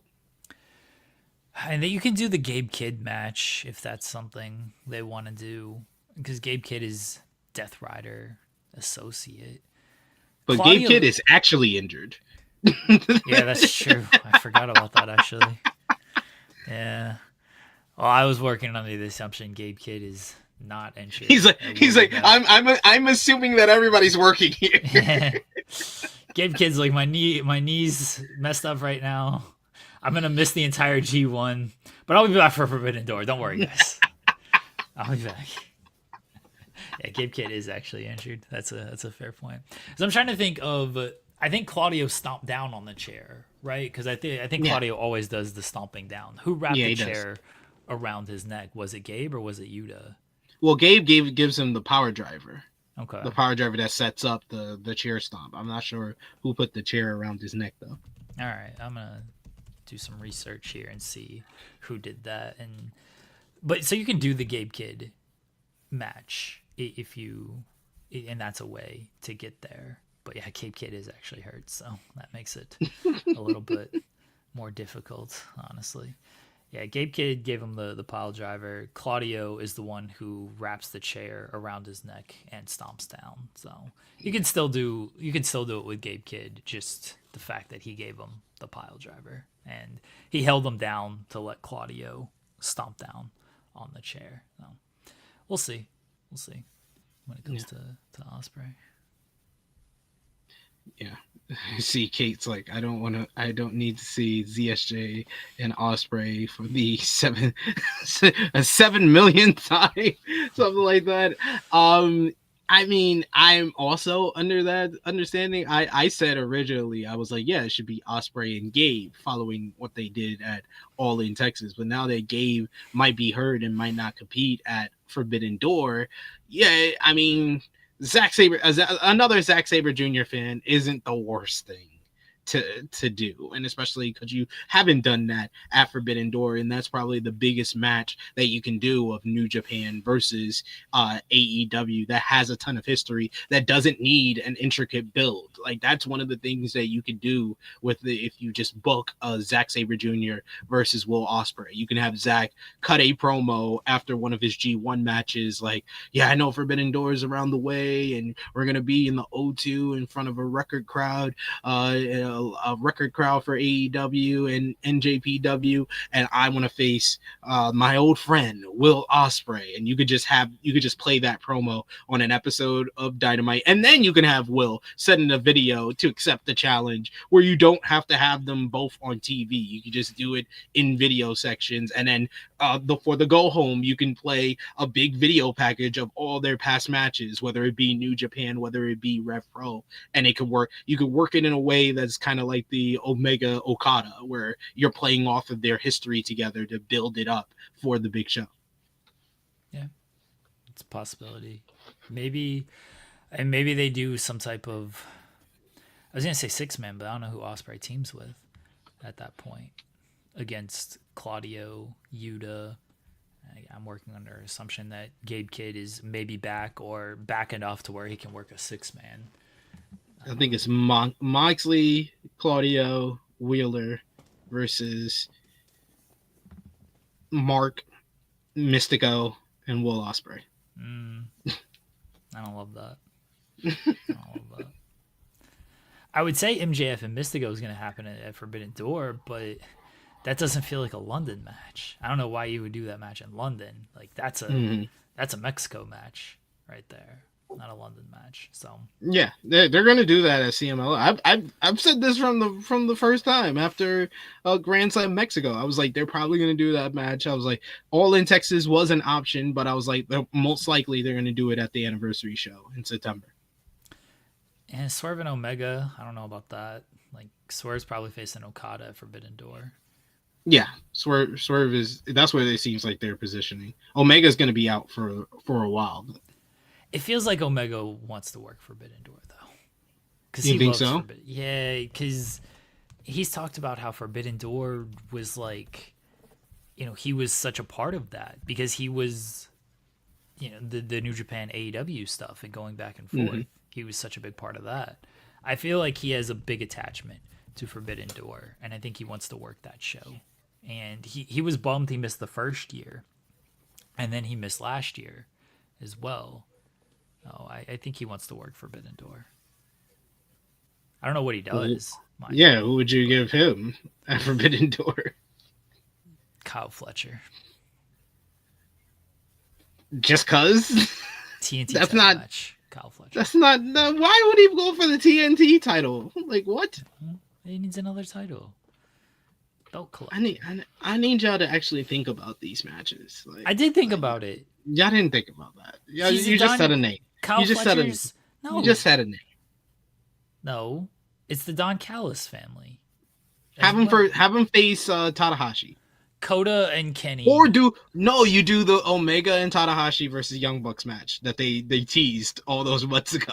Yeah, I was gonna say Kota and Kenny against Young Bucks, but I do like the idea of Kenny and Tanahashi against Young Bucks. Okay, I can buy that. All right. I know, right? Power Driver finisher. Like nobody here watching New Japan and want to include some New Japan talent. Like, let's actually be creative with this Forbidden Door here. Like, I want Hangman versus Shingo Takagi, but I know I'm not gonna get that. I would love Hangman and Shingo, but yeah, you're not gonna get that most likely. I don't know who Hangman's facing at Forbidden Door. Maybe they do Shingo. Shingo can take a loss. That's fine. Yeah, exactly. Yeah. Exactly. What are you doing with Yota Tsuji at Forbidden Door? Well, if he wins the G1... Yeah, let's work under the assumption he wins the G1. What are you doing with him at Forbidden Door? 6-man tag? All-star match? You know that's what they're going to do anyway. It's going to probably be Darby versus with unaffiliated De Japón again, like they did the last couple of years. They always have Darby and Sting team up with somebody from the former LIJ. Darby and Suji against Darby, Suji, and Hiromu versus the Death Riders. Versus the Death Riders. All right. I'm not mad at that. Shingo versus Hangman. Yeah. Zack versus either Will or Takeshita. Zack versus Will, probably. What's Takeshita doing? He's got to do something big too. Yeah. Maybe you do since the feud started at Forbidden Door last year, you do Takeshita versus ELP 2 out of 3 falls for the TV title.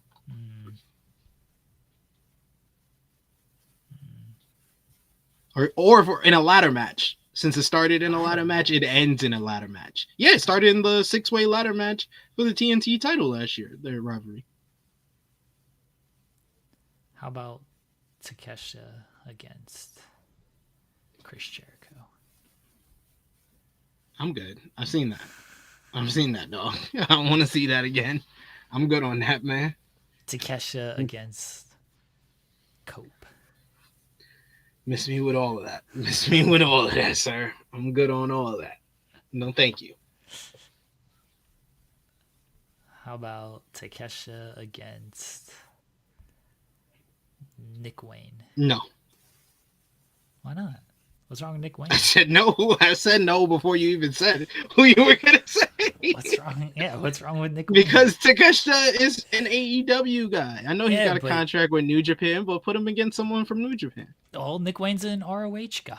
Or someone from CMLL. Put him against Mascara Dorada. No, Takeshita couldn't beat Bandito for the ROH World title, so now he's got to go after the ROH TV title. He's got to go. No, now he has a rivalry against all luchadors. So now he wants Mystico, or he wants Masquerada Dorada. He wants Titan or Templario. Takeshita. No, they're on the same faction for now.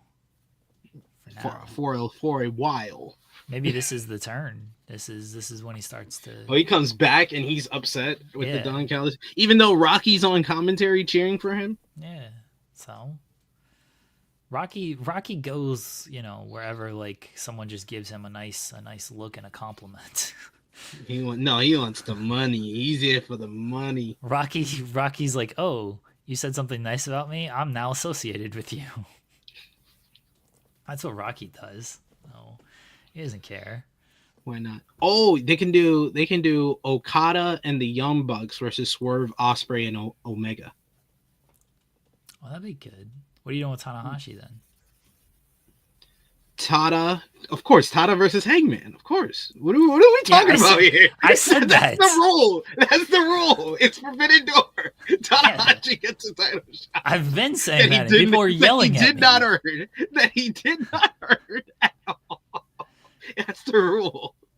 It's his last time. It's his last time in the UK. Gotta give him a title shot. That's what Tony's gonna say. He's like, gotta give him a title shot. I like that 6-man match. I like it. That's a possibility. Is Coda gonna wrestle on this show? He just disappeared again. Yeah, he's disappeared again. I don't know what they're doing with him. He was here for the All In build, wrestled at All In. Now he's got to take a month or so off to recover from wrestling so much. I respect it. I respect it too. I respect it. Or he's the fill-in if Ospreay doesn't make it to Forbidden Door. Okay. So it's the Golden Lovers and Swerve versus Okada and the Young Bucks. All right. I like your idea of Omega and Tanahashi against the Young Bucks. We got multiple options for those combination of guys. Yeah. I look forward to the Young Bucks teaming with House of Torture to take on. Oh God. What about a 10-man That is the worst timeline, please. 10-man tag. SP3. Young Bucks, Josh Alexander, Lance Archer, Evil, and Ren Narita. That's like 6. That's 6 people on one side. That's a 12-man tag. 12-man tag. 12-man tag. Against Jet Speed, mm-hmm. Top Flight, and Crew. No, it's gotta be Skyflight. Put Scorpio Sky in there. Oh, sure. Well, who are you taking out? Huh? Who are you taking out?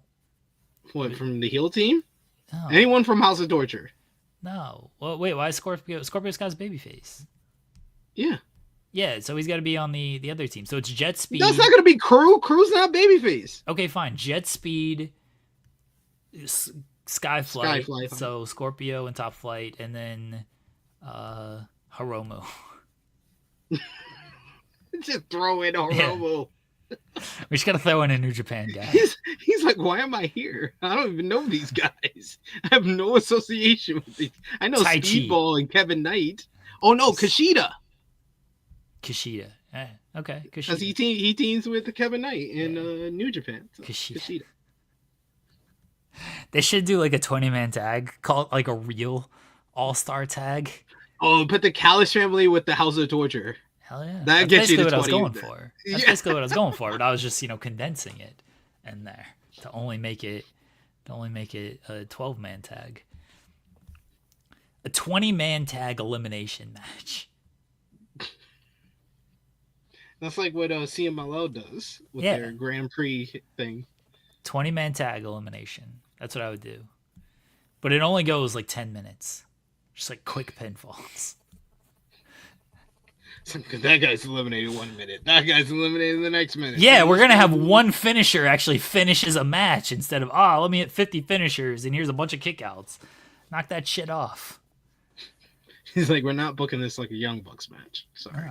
Young Bucks are actually going to hit one super kick and that's going to be the finish. And then everybody's just like stunned. Everyone looks, even the Young Bucks, they're like, fuck, that won the match? We just got to hit one instead of multiple. Maybe that's the key. How come we didn't do this before?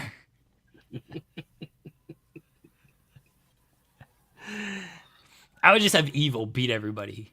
Just like quick. Just run in, everything is evil, pin. Run in, everything is evil, pin. That'd be He's all. just That'd doing be it the whole one match. after the other. Yeah. What do you think they're gonna do Athena and Timeless Tony Storm at Forbidden Door? I'm not sure. Like it's possible, but I also think they could potentially do Athena and Billie against Mina and Toni. Well, Mina's hurt. Mina's out. Oh, Mina does have the broken hand. That's true. Yeah, I don't know if she'll be back. So in Windsor, time. probably be Alex Windsor. Yeah. If anything. Yeah, that feels more Dynamite than Forbidden Door. I think they're gonna do that, which worries me because I really feel like if they do this match at Forbidden Door, this might be the end of Athena on AEW again. She's just gonna go back to Ring of Honor to be the champion for 2,000 days. But yeah, I've been liking this rivalry so far. I just like Athena on AEW television. Yeah. She's been ready for this opportunity and she's using it to the maximum that she can. I thought the matchup with Billie Starkz was good last night. Billie can be a little bit clunky in the ring, but her offense seems to work, where sometimes it's like you get hurt, I get hurt, everyone gets hurt kind of thing. But for the most part, she works well, kind of being the hired gun that Athena throws in front of people, and she works well in that. What happened?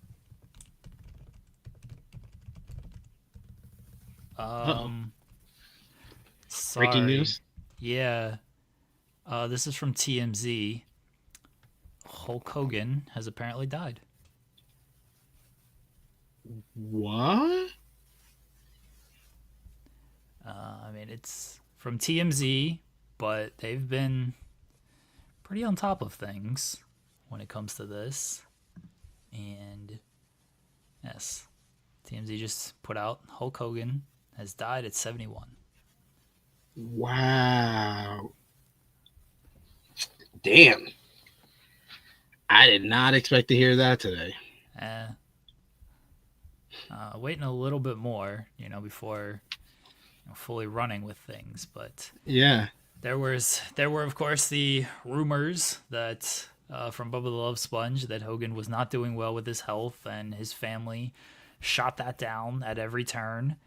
And looks like there was something up with his health, because yeah, I'm seeing the post now. Damn, you be on it. It's just posted like 20 seconds ago. I was just looking at my feed and I saw it. So yeah. I can read what it says here. It says, wrestling legend Hulk Hogan has died at 71 years old. TMZ has learned. Medics were dispatched to the 71-year-old WWE legend's Clearwater, Florida home early Thursday morning, with operators stating it was regarding a cardiac arrest. We're told a slew of police cars and EMTs were parked outside Hogan's home, and the icon was carried on a stretcher into an ambulance.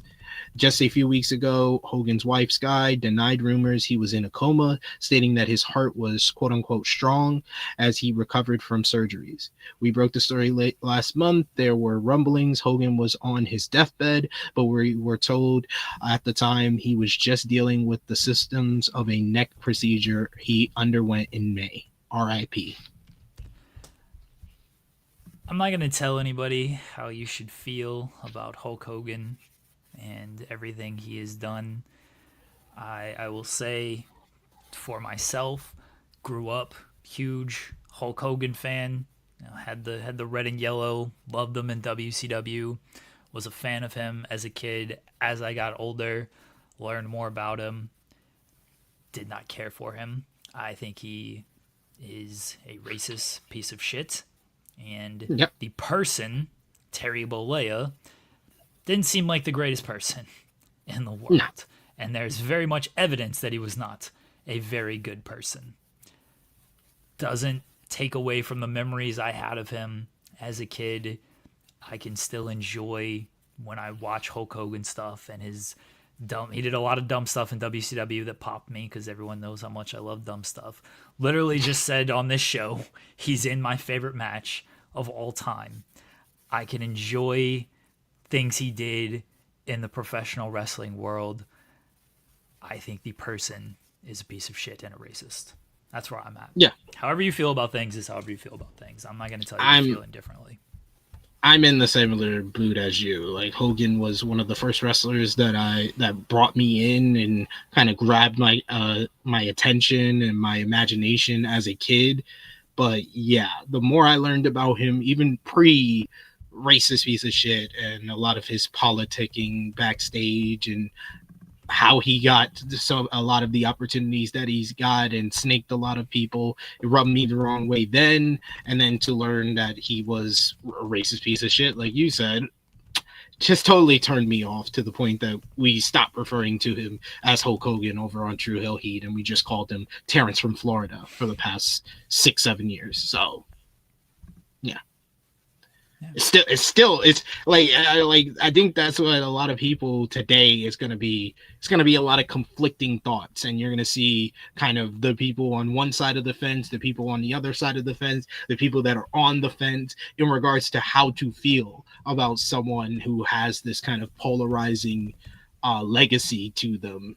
It's going to be very conflicting from all wrestling fans, because you're going to be the people that's like, oh, I'm so sorry, and I hate the way that people have talked about him and stuff like that. You're going to have the people that's going to be like, man, screw him, I don't care, blah blah blah. And then there's going to be the people that's like, wow, I'm just shocked that he passed away, and no, I didn't like him when he was here, but I never want to see anybody die. So I think, you're going to see it all across the board. It's going to be different kind of feelings and emotions when it comes to someone with that type of polarizing and conflicting legacy pass away like this.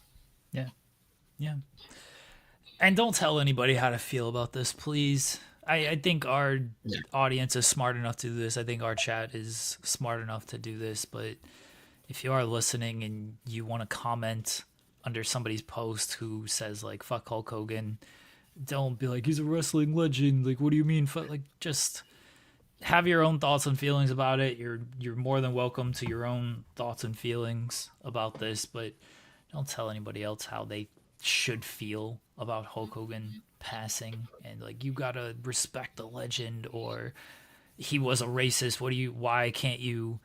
why are you respecting the legend? Just let people deal and feel how they want to feel about him and all of this. That's my biggest thing.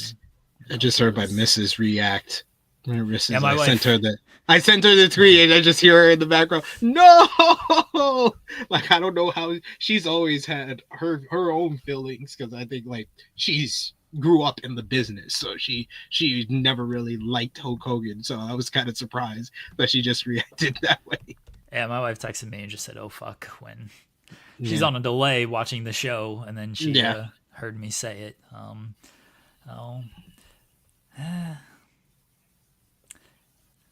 Again, feel how you want to feel about things. It is very shocking and surprising, and you know, I guess it's surprising.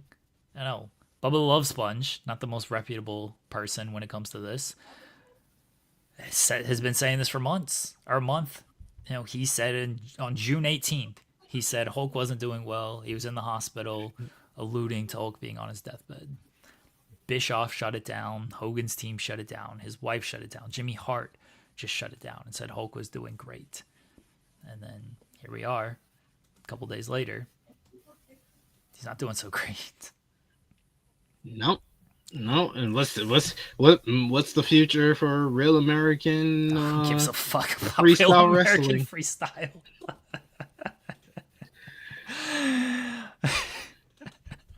Hey, and also, like you said, like, you know, if it's someone's like F. Hulk Hogan and you want to be like, oh, he's a wrestling legend, you don't need to comment that under that person's post. And it goes the other way around. If someone's like saddened by Hulk Hogan's loss and appreciates everything that he contributed to the pro wrestling world, because there's no denying he's one of the most iconic, like even someone like me that has my own personal feelings about Hulk Hogan. When I did a list of the greatest WWE wrestlers of all time, I had to, despite all of my feelings, all of my emotions towards Hulk Hogan and who he is, I had to put him in like the top two. He is top two, top three, top five WWE wrestlers of all time. His legacy to the business is undeniable, but he's also a piece of shit.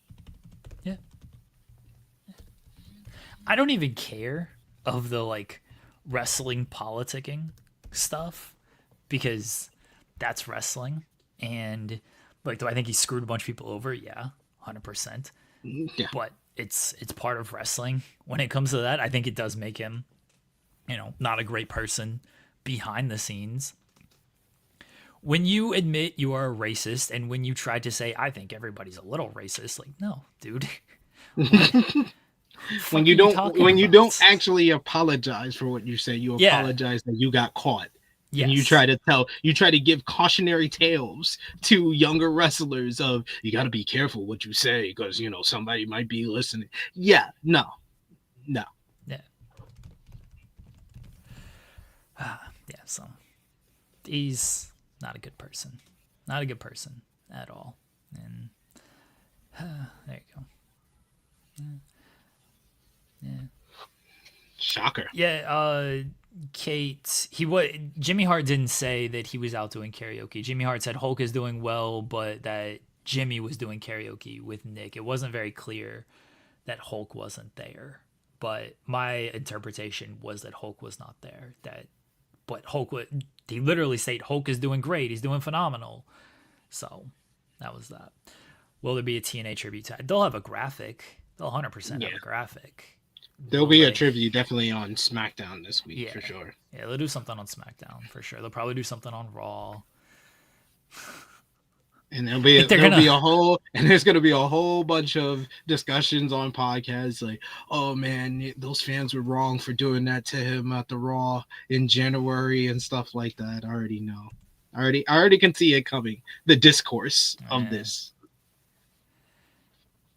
Do you think like they're gonna try to get people in the studio and be like, all right, tell us your memories of Hulk Hogan? Get like Shawn and Undertaker. And like, what are your thoughts on Hogan? And they're just like, well, Austin. Get Austin. Yeah. They're just like, Hulk, what he did for the business was great. You know, he did a lot of great things for the business. That's about it. That's all I can say. Undertaker hates this man so much. It pops me every time he's telling like the Hogan stories. his Survivor Series story is so good. It's so good when he's talking about, oh, you got me, brother. And Hogan acts like he killed him with the tombstone where his head never hit the ground. He's like, oh, Hulk was laying in the back. And he's like, oh, my neck, you got me, brother. He's always working. Undertaker's like so mad at himself. He's like, oh, fuck, I just ruined things with Hulk. And then he looks back and he's like, oh, that fucking asshole. He was being a piece of shit to me. Yeah. Taker hates this man. You can hear it in his voice every time he tells a Hogan story. He just does it in the nicest way possible. And he was so happy. Oh, go ahead. Aaron Rose, Aaron's accent. Austin had beef with Hogan. You didn't know? Yeah. That's the whole reason we never got Austin versus Hogan any of the times. He's always had beef with Hogan. Yeah. Undertaker was so happy when Hogan got booed at the Netflix premiere. I was like, guys get what they deserve. Fuck, what can you do? They don't boo me. I'm out here. My political line's pretty clear. I'm still getting cheered. Exactly. Must be something else, brother. Must be something you did, brother. Yeah. He's so excited when Hogan got booed at that shit. Bless Taker with his thoughts on Hogan. Yeah, they're getting Sean there. Sean's like, meant a lot to the business. He's gonna go SummerSlam 2005, one of my greatest performances. Yeah. What was it like working with Hulk, Sean? Well, you know. I really wish we would have worked more. Yeah. That's what I was promised.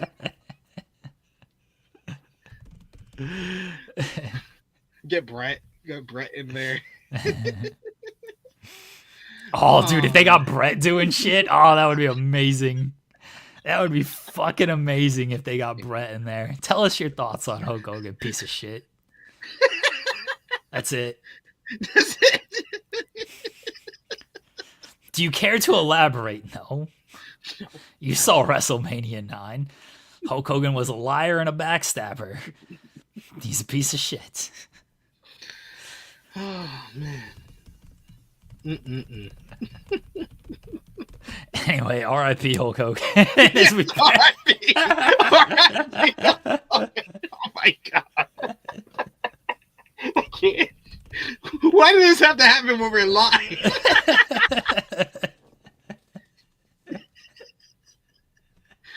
Oh my God. Get Jesse to body this. Oh, fuck. Dude, they can't even get people. It's just Jimmy Hart talking for an hour. Well, you know something better. Ric Flair. You can get Ric Flair. Ric Flair will say Flair still likes him. Yeah. Oh man. They can't even get people for this shit. As soon as I saw the news, I went in the weeds.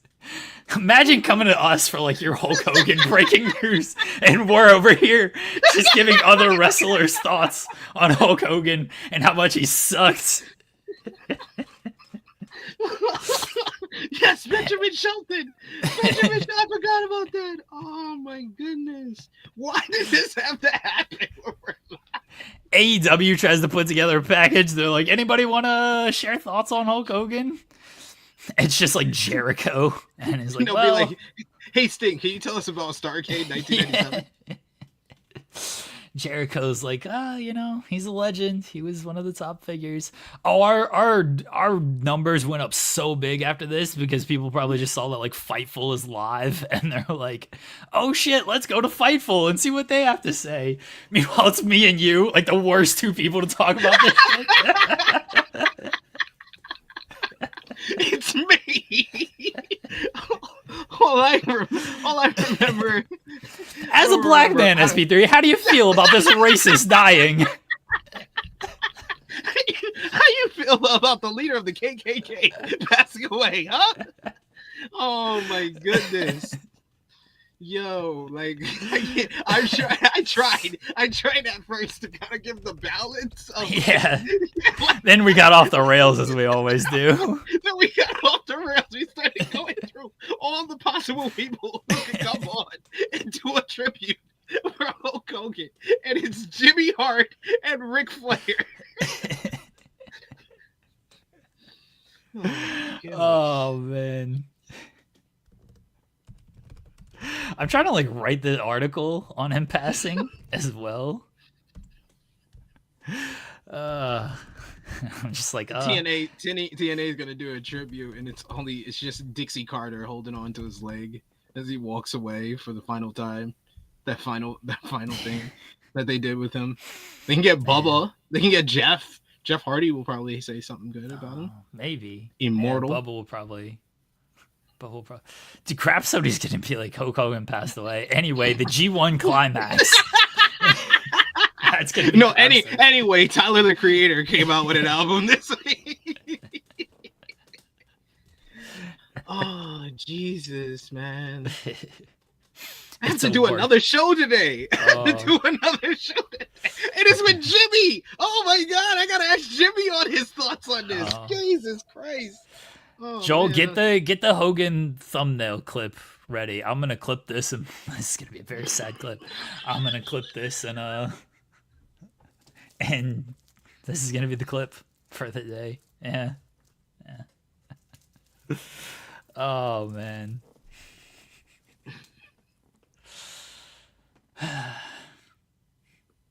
Why does it always happen in 3 though?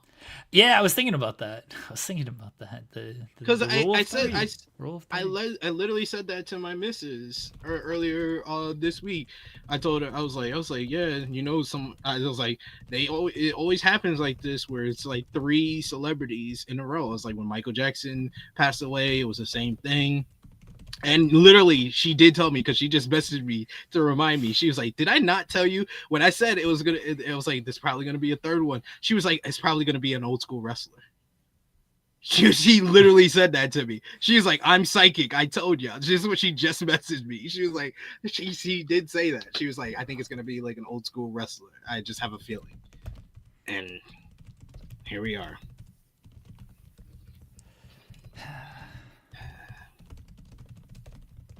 Hulk Hogan, everybody. Hulk Hogan. Man, the tributes on some of these shows are gonna get so lame too. I'm just being annoyed just like watching it, honestly. And he passed away when the creator of his theme song passed away the same year. Yeah. And people in the chat are just like, Hogan has passed. There's their Twitter comments from the stream. Mm-hmm. Like, Ken sends us a super chat, says, "I can't wait for the shitty piano version Real American will play over a tribute video ignoring who he was as a person." Yeah.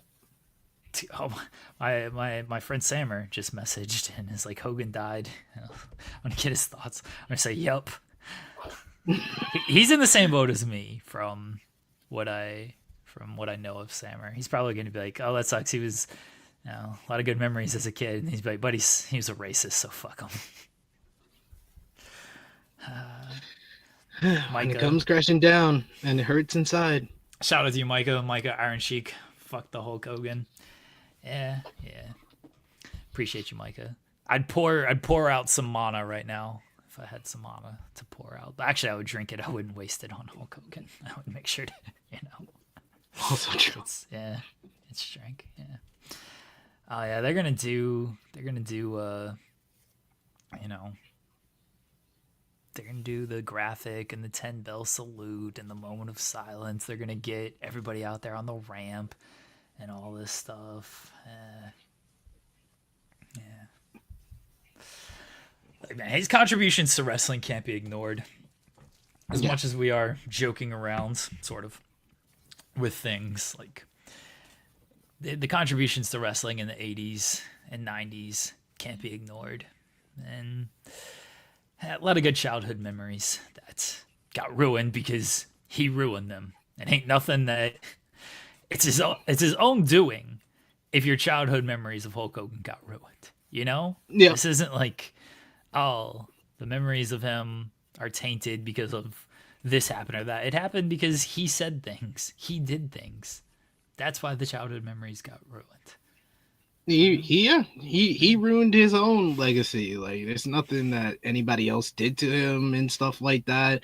And then he never took accountability and apologized for it. So he rightfully will be viewed in a certain way. And yeah, I mean, if you just erase his contributions completely, the wrestling world does not look the same at all. Like he's very important to WrestleMania and the creation of WrestleMania.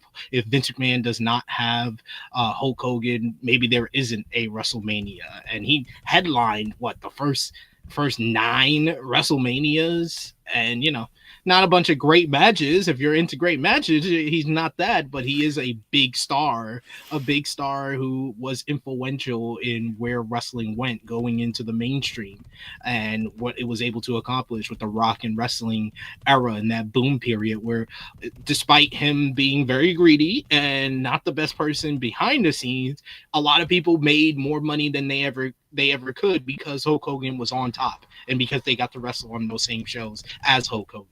And the mega powers explode. That was a very well told story that you probably won't get if it's not Hulk Hogan. And yes, Macho Man Randy Savage was definitely the better wrestler and the better performer in that storyline, but you need someone like Hulk Hogan to draw the people in and to make it as memorable as that storyline was. The body slam at WrestleMania 3, it happened in a bad matchup. But it is a moment that has lived on now 40 years later, and it's still remembered very fondly and viewed as a moment that created so many different wrestling fans. I can go on and on about the moments he created, whether it's, that era in the 80s, whether it's in the 90s coming over to WCW.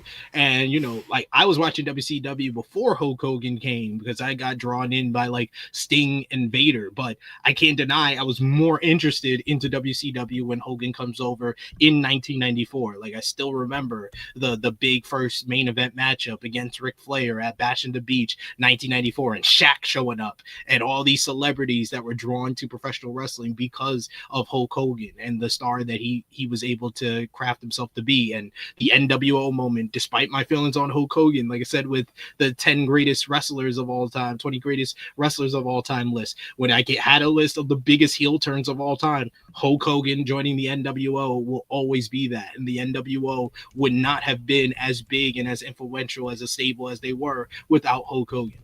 All of that to say, he was a backstabber, he was a racist, he was a piece of shit. But he also was one of the all-time, basically most memorable wrestlers that will be remembered for years to come. There was also something to be said about Hogan and the way he did things. I'm talking in the ring. Very simple, very paint by numbers. You knew the Hogan match layout, but it worked every single time. And guys nowadays, they, with all the stuff they do, they're more athletic than ever, but sometimes the basics still work. And a lot of the veterans say that is sometimes you just need a simple structure and you can get the most out of doing the little. Hogan was the perfect example of that. What's the best Hulk Hogan match? Warrior at WrestleMania was good. The Rock at WrestleMania. Although everyone wants to say if you turn the crowd off, then that match sucked. But that's not the whole match. You can't do that. The whole match, that's one of the best of his career. Yeah. He hasn't had a ton of great matches. He hasn't had a ton of them. Macho Man at WrestleMania 5 is Macho Man, yeah, that one's definitely good. Obviously, my favorite match of all time. The Doomsday Tower of Cage match. Vader, the strap match. Is that good for the real reasons, though? Is that good for the right reasons, sir? Sure it is. Oh, dear. Him and Kurt Angle at, what was that, King of the Ring 2002? Yeah. That was good. Him and Vince at WrestleMania 19. One of my all-time favorite of two people who are not good at wrestling matches. Two people that are not good at wrestling but delivered quite the entertaining matchup. That's definitely up there for me. Yeah. Yeah, the New Japan matches for sure. Yeah, his New Japan matches were good, and a lot of people gained respect for him through those New Japan matches. Yeah, him and Inoki, him and the Great Muta. He actually did work when he went to New Japan, and then he crapped all over WWE. One of the rare good Hogan moments on the mic is him crapping all over WWF title when he was in New Japan. I will give him that.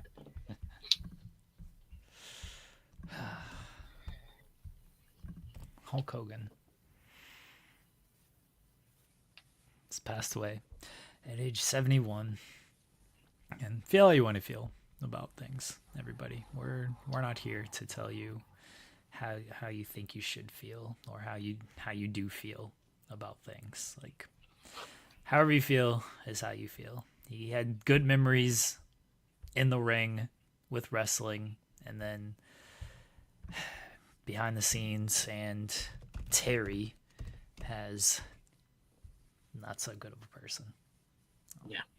Hulk Hogan will give you a lot of great memories. Terry Bollea ruined Hulk Hogan's legacy. Yeah. 100%. Yeah, we definitely need to do a Worst of the Weeds of Hulk Hogan. Oh, could you imagine? Tribute. We got plenty of material. We could do a whole month-long thing. Yeah, we really could. So we were gonna, SP3 and I were talking off air before the show about what we were gonna do with the next week's Worst of the Weed, since it's SummerSlam, and we thought Undertaker Gonzalez, would you say Kane and Great Khali? We had that one was there. We were gonna throw some suggestions from the chat of Worst of the Weeds for SummerSlam, but yeah, it was like we need to do a Hulk Hogan one now. Honestly, we got to do the Doomsday Cage match. We have to. Doomsday Cage match, Hogan and Warrior from Hollywood fuck Havoc. yeah. Halloween Havoc, 1998, for sure. Yes. For sure. Oh, Sean's counter-programming us, and he's going live. Yeah, he's going live. Should I do a simulcast? We should. Why not? Hold on. All right, I'm gonna do a simulcast. Everyone can tune in. Shows at the same time. Yeah, I'm on both shows at the same time. Yeah. The show hasn't started yet, so it says 12:15. So. Oh, he's trying to time it to be after us. That was nice. Yeah, that's nice of him. That's nice of him. Well, we're gonna stay on until. Yeah, we'll finish right up until 12:14 and 59 seconds. We're going to stay on until I can jump into the simulcast, and then we will. Do you want to do the C-suite? Does it feel appropriate to do the C-suite? I think we gotta cancel the C-suite. Hulk Hogan has canceled the C-suite. Hulk Hogan has canceled the C-suite unless we get a bombardment of people who want me to review WWE LFG, which you got a little bit of that on NXT this week and Evolve last night. I think that we got to continue talking about Hulk Hogan since more people are watching now because Hulk Hogan just passed away. Well, they're going to stop watching when Sean's stream starts. They're going to be like, oh, here's the actual star of Fightful talking about this. You know?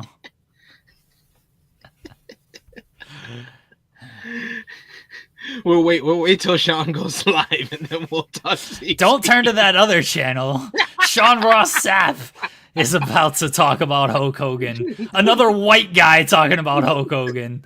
That'll put butts in the seats. A white guy from Kentucky talking about Hulk Hogan. Yeah.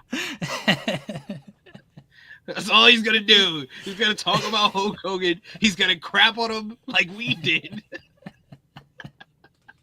And talk about his best memories of Hulk Hogan. I used to have the Hulk Hogan buddy. What was the buddy doll that's like this? Oh yeah, the Brawling Buddy? Yeah, the Brawling Buddy. I had that. I had that when I was a kid. I remember WrestleMania 7 was one of like the first VHSs that I had. I had WrestleMania 4, which even as a kid, I think that was the first time where I was just like, well, that's kind of weird. Why is Hulk Hogan making this moment that's about Macho Man about him? Like, why did he have to come in and hit Ted DiBiase with a steel chair? Like, is it okay because Andre the Giant was interfering in the matchup? No, like Hogan cheated for Macho. Macho cheated to win. And then Hogan's like taking all the praise in the ring with him and Elizabeth, putting Elizabeth on his shoulder. I was like, that's kind of weird. Well, you know, that was Hulk Hogan. That was Hulk Hogan. That was Hulk Hogan. What's your favorite Hulk Hogan theme song? Is it Real American? Is it I actually Voodoo like Child? American Made. I love American Made. I actually love that theme. I think that theme is underrated. He's American made, American made. He's American made. Maybe it's because he was born and raised in the US of A. Yeah, maybe it's because I grew up WCW and I heard that song so much, and so it always just like stuck with me.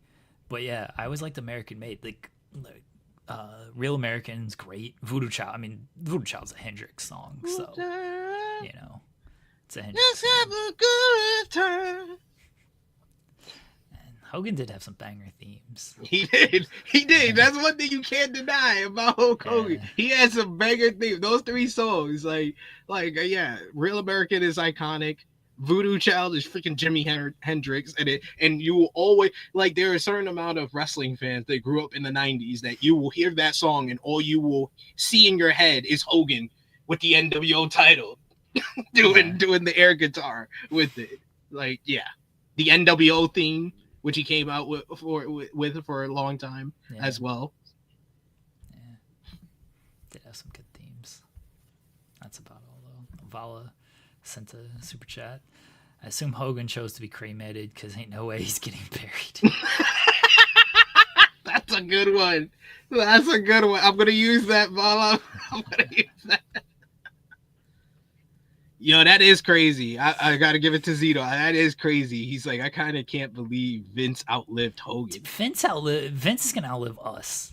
He's gonna outlive the cockroaches. like Vince is what? Vince is gonna outlive us. Let's just. I'm resigned to that at this point. Ric Flair, man, how many times has Ric Flair kicked out at 2? Yeah, he kicked out at 2 so many times. How does he outlive Hogan? Yeah.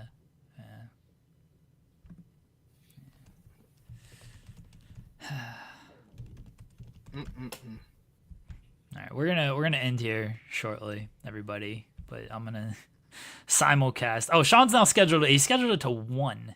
He's pushed it back to 1. We ain't going to 1. Oh, nah, I can't. I want to see if he's in the studio. If he's just like waiting. Hold on. he's like these guys are gonna go on longer, so he's not even in the studio. Yeah. All right, so he pushed it back to 1. All right, we're not gonna go to 1. I wanted to do a super chat, or I wanted to do a simulcast, but I'm not gonna do it now. We're gonna wrap here. Crazy. Sean wants the C-suite. He wants the C-suite. The C-suite. It's time for the C-suite. The C-suite. It's time for the C-suite. The C-suite. It's time for the C-suite, where we watch C-level WWE shows in the C-suite. I just wanted to do the theme song. I don't know if I'll do the show because I'm like, my mind is somewhere else because of Hulk Hogan passing away. WWE LFG this week. What happened on the show? See, like my mind is somewhere else because we don't have to do. I didn't. We can. I did not. Yeah, I totally forgot what I was gonna say. I don't even know where my notes are at anymore. I'll talk about Evolve because Evolve actually had one of their best matches last night. Since the revival of Adrenaline Drip versus Sam Holloway and It's Gall. Man, glad you're way to watch that. That was really damn good. Adrenaline Drip, Jack Hartwell and Cappuccino Jones, they're a hell of a tag team. They really have the kind of vibes of like Motor City Machine Guns in that it's 2 singles guys that they just put together and they just have that kind of chemistry with one another, kind of like Jet Speed on AEW. They got their answer here on Evolve with Adrenaline Drip, and they just had a hell of a matchup. That the double team moves that they were hitting were ridiculous. Sam Holloway was balling out. He did a huge Undertaker dive over the top rope to the floor. He looked great in the matchup. It's Gall. He's good at what he does. So yeah. Go out of your way to watch that one. Yeah, they're like they could be the team to replace Fraxium over on NXT. I agree with that, Zeno Hour. They could definitely replace Fraxium on NXT. Like they're just too good to be on Evolve. Honestly, I was watching this match. I was like, this is too good to be on Evolve. No one's watching. Like, no one's watching except me. So this is way too good. This is that good of a matchup that you got to go out of your way to watch it. It was a lot of the parties here with the Vanity Project on the show. Dum dum dum dum dum dum dum dum dum dum. Put your V's in the chat. Zeta Steel once again losing. They're just doing this whole Zeta Steel has to lose all the time gimmick, which I don't like. Even though Kendall Gray got distracted by Wendy Chu, she still lost. But Swipe Right did pick up a win because Brooks Jensen is bipolar apparently. He's like, I'll be your Huckleberry to Jordan Oasis when Jordan Oasis is looking for a tag team partner and says he wants to go after the Evolve Men's Championship. But then he walks out on Jordan Oasis because he wouldn't tag him when he wanted to tag him. He's weird. Brooks Jensen, I don't know. Why they try, like, can we not do Brooks Jensen? Like, what do we do? I don't understand. Just involve. Just involved. He's just involved. He's just involved now. He wants the men's championship, but Jackson Drake is definitely a heel. Yet Brooks Jensen kind of did a heel move against Jordan Oasis. So how do you expect to go after the men's champ? It's like, Brooks Jensen, man, they don't know what to do with this guy. He doesn't want to be in tag teams. Yet his first match on Evolve is in a tag team match. Like, what are we doing? What are we doing? Poor Jordan Oasis. He lost to Swipe Right in the main event. Poor guy. Poor guy. Kevin Koo just tweeted, Bam Margera has the opportunity to do the best thing ever. He's like, that Ric Flair. I thought he was...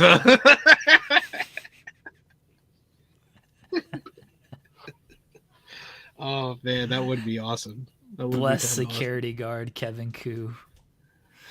Security guard Kevin Koo, the man, the myth, the legend.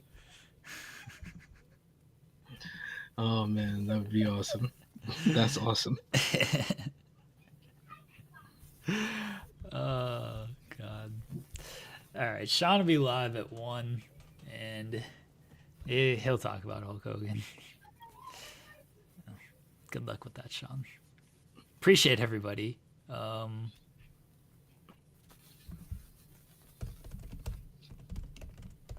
on.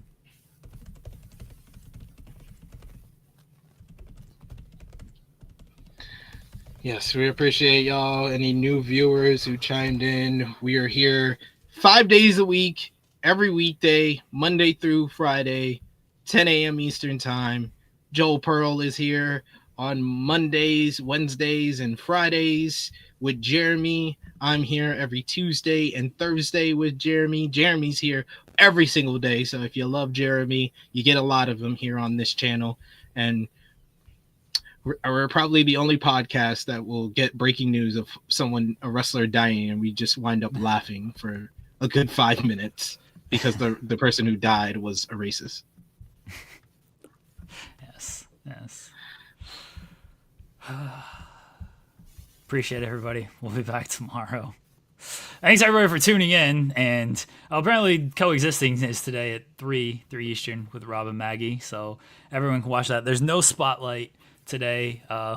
Jensen and I are taking the night off. We will have an interview with Jameson Shook. He won the SCI tournament, so that'll premiere at 6:30, and so everyone can check that out. Maybe Jensen will jump on. Jensen's working during Coexisting. I don't know. We'll see. Jensen will give his thoughts somewhere about Hulk Hogan. I'm sure he has a lot of thoughts on Hulk Hogan. SP3, let them know where they can find you at. And You can find me on the Twitter machine at TrueHillSP3. I will be live at 1:05 p.m. Eastern Time, so in about 45 minutes, over on the True Hill Heat YouTube channel with Jimmy Macaram reviewing last night's AEW Dynamite. And yes, we will get Jimmy's thoughts on the passing of Hulk Hogan. All right, there we go, folks. We'll be back. Yeah, no spotlight in honor of Hulk Hogan. You don't hear more white people give their thoughts on our races. All right, folks. We'll be back tomorrow within the weeds. Appreciate you, SP3. Talk to y'all later. Wait. What? I think we got one of the best comments yet from my good brother, Johnny, aka Baby Seth from True Hill Heat. He says, "Damn, I guess he was the third man this week with Ozzy and Malcolm Jamal Warner." Fuck.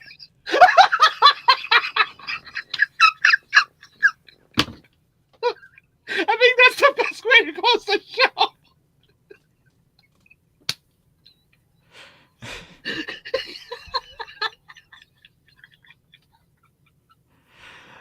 Bye, everybody.